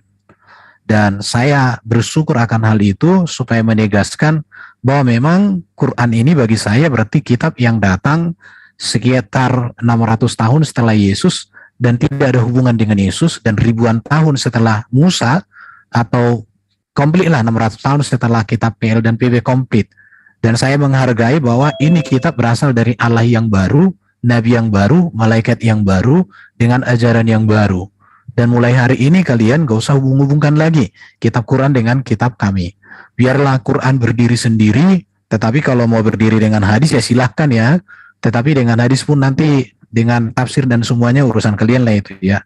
Dan yang terakhir saya mau katakan, tidak ada lagi yang layak menjadi teladan dibanding Yesus dalam sejarah dunia ini. Dia datang dari surga, hidup di dunia dengan sempurna, seluruh karyanya, ajarannya menjadi teladan patokan untuk semua hal yang baik dan yang benar, dan dia sekarang sudah di surga menyediakan tempat bagi orang yang percaya, dan dia datang nanti di akhir zaman menjadi raja segala raja, hakim yang adil di dalam kerajaan surga, di mana kami hidup seperti malaikat. Tidak ada pesta yang lain-lain di sana. Jadi untuk semua para pemirsa, jangan ragu lagi untuk percaya kepada Yesus, karena tidak ada lagi teladan yang lebih tinggi, lebih agung, lebih benar daripada Yesus itu sendiri. Terima kasih. Oke, amin. Terima kasih Bang Erben, tepat waktu. Oke, silakan langsung aja closing statement dari pihak Muslim. Iya, baik. Jadi kalau Al-Quran tidak menceritakan tentang Yesus, ya wajar. Perjanjian Lama juga nggak menceritakan tentang Yesus kok. Dari tadi sejam, hampir 2 jam, nggak ada cerita tentang Yesus di dalam Perjanjian Lama. Itu yang pertama. Kemudian yang kedua, ketika Anda mengatakan Yesus itu tidak kena panu, ya minimal Anda jelaskan bahwa Yesus itu di dalam kitab Anda, pada pahanya ada tato. Iya kan? Yesus itu kan bertato. Wahyu 19 nomor 16. Pada pahanya tertulis suatu nama, yaitu Raja segala raja dan Tuhan di atas segala Tuhan. Dan Tuhan bertato, gimana sih? Nah ini yang kita cari. Kalau memang ada cerita seperti itu, ada dong Nabi yang mengatakan bahwa akan datang Tuhan yang pada pahanya ada tato. Kan begitu kawan. Ya, jadi kalau Anda mengatakan tidak ada tertulis tentang Yesus di kitab kami, ya nggak masalah. Emang Al-Quran itu tidak tergantung dari kitab Anda, tidak sama seperti kitab Anda tergantung kepada kitabnya Bani Israel. Sementara Bani Israel tidak mengakui kitab Anda, kan begitu ceritanya. Kalau Bani Israel tidak mengenal, tidak mengakui Al-Quran, ya wajar. Karena memang kami tidak mengatakan bahwa Al-Quran itu adalah perjanjian baru dan kitab mereka adalah perjanjian lama. Dan satu hal yang perlu kalian paham ya, orang-orang Yahudi tidak percaya bahwa Yesus itu adalah ilahi, tidak percaya bahwa Yesus itu adalah putra Tuhan atau Mesias. Itu yang perlu Anda pahami. Masih mending kami Islam masih percaya kepada sosok yang datang kepada Bani Israel yang disebut dengan Al-Masih itu. Masih mending. Orang Yahudi yang kalian ambil kitabnya, tidak peduli dia mengatakan Yesus putra Tuhan aja kagak. Menurut kitab Yahudi, sebelum kedatangan Mesias akan ada perang dan penderitaan besar. Yeskiel 38 nomor 16. Setelah itu Mesias akan membawa penebusan politik dan spiritual dengan membawa semua orang Yahudi kembali kepada Israel, memulihkan Yerusalem. Itu Yesaya 11 nomor 11 sampai nomor 12, Yeremia 23 nomor 8 dan seterusnya. Jadi kalau Anda mengatakan Mesias Anda adalah datang kemudian mengajarkan tampar piring kiri, tampar piring kanan, ditombak perutnya, ditampar, diludahi, diseret, itu Mesias yang kalian buat-buat sendiri. Karena Mesias yang ditunggu oleh orang Yahudi kagak begitu. Nah, lalu kemudian Al-Quran mengatakan Al-Masih itu terangkat ke langit. Nah, sesuai dengan kitabnya Bani Israel, Mazmur 91.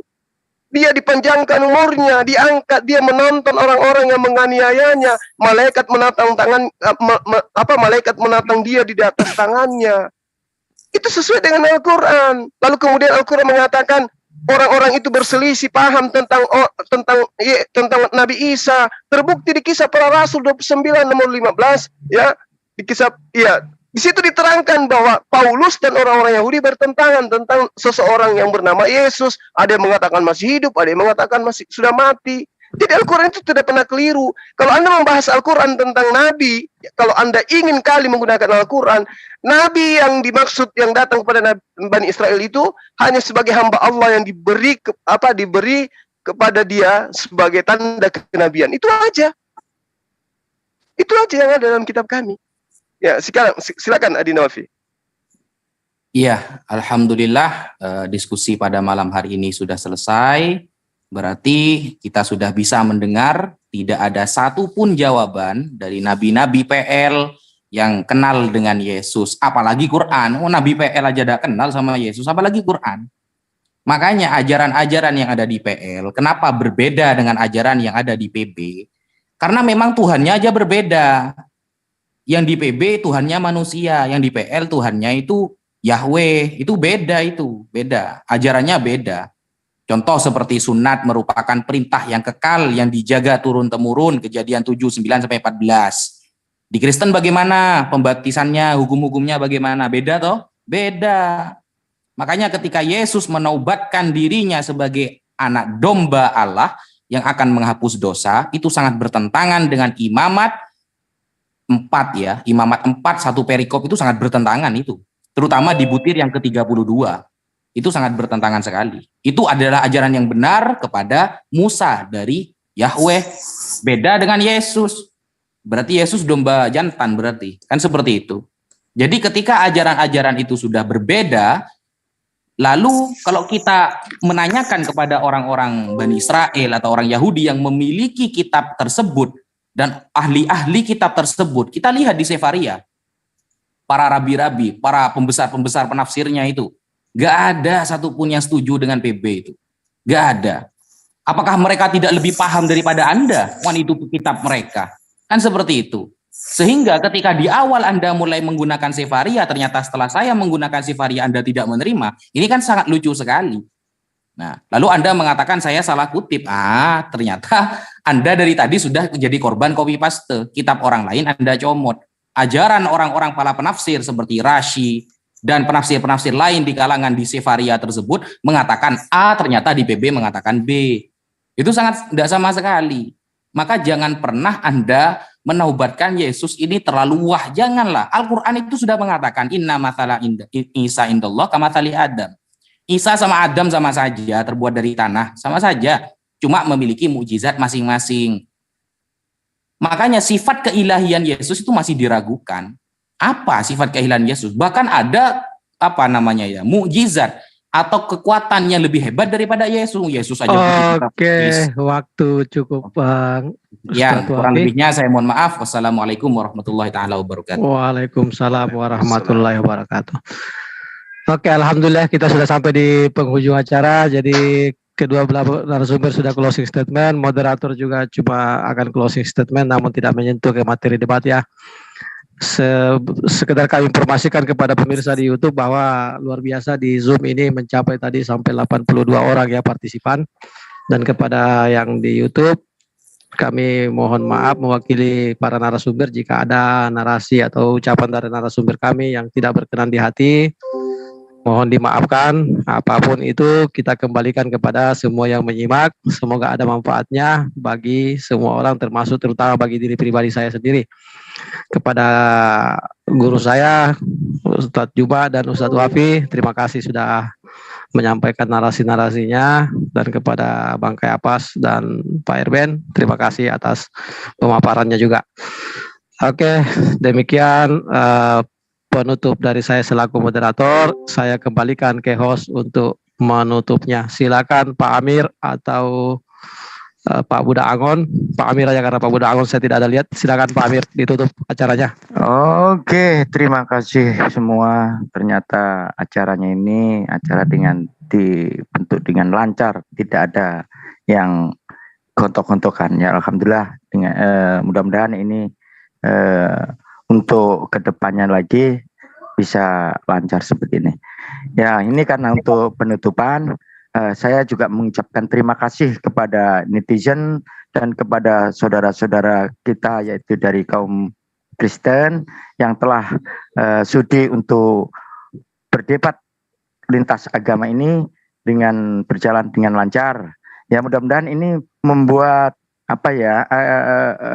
bisa meyakinkan dari masing-masing keyakinan, diantaranya ya mungkin yang Islam memberikan kekuatan terkait dengan keimanan, dan Kristen juga gitu untuk menguatkan dari netizen-netizen yang Kristen untuk menguatkan keimanannya masing-masing. Ya, mungkin itu saja saya tutup dengan ucapan alhamdulillahirabbil alamin. Semoga nanti kelanjutannya bisa selaras dengan yang kita lakukan di sini, tidak ada hal-hal yang mengecewakan dari netizen-netizen kita. Saya tutup dengan ucapan alhamdulillahirabbil alamin.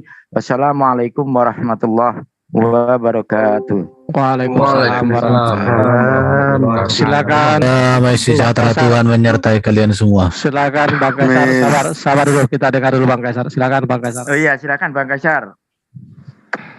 Silakan ya, terima kasih. Ya, silakan. Ya, bagi yang live di edit dulu, terima kasih. Awi sebagai moderator, Bang Juma, Ustadz Wafi, terutama Herben dan Caipas yang mewakili kekristenan. Ya, soal iman itu urusan kita dengan Tuhan. Kita hanya sebagai marketing agama lah, biar netizen yang memilih, ya kan? Siap, Bang Kaisar, siap. Itu aja sih dari saya. Saya juga sekalian mau undur pamit untuk mereview diskusi malam ini. Ya, saya mengundang para yang Kristen untuk balik ke Zoom FIC. Udah kan gue ya? Oke. Nanti kita lanjut di WA mengenai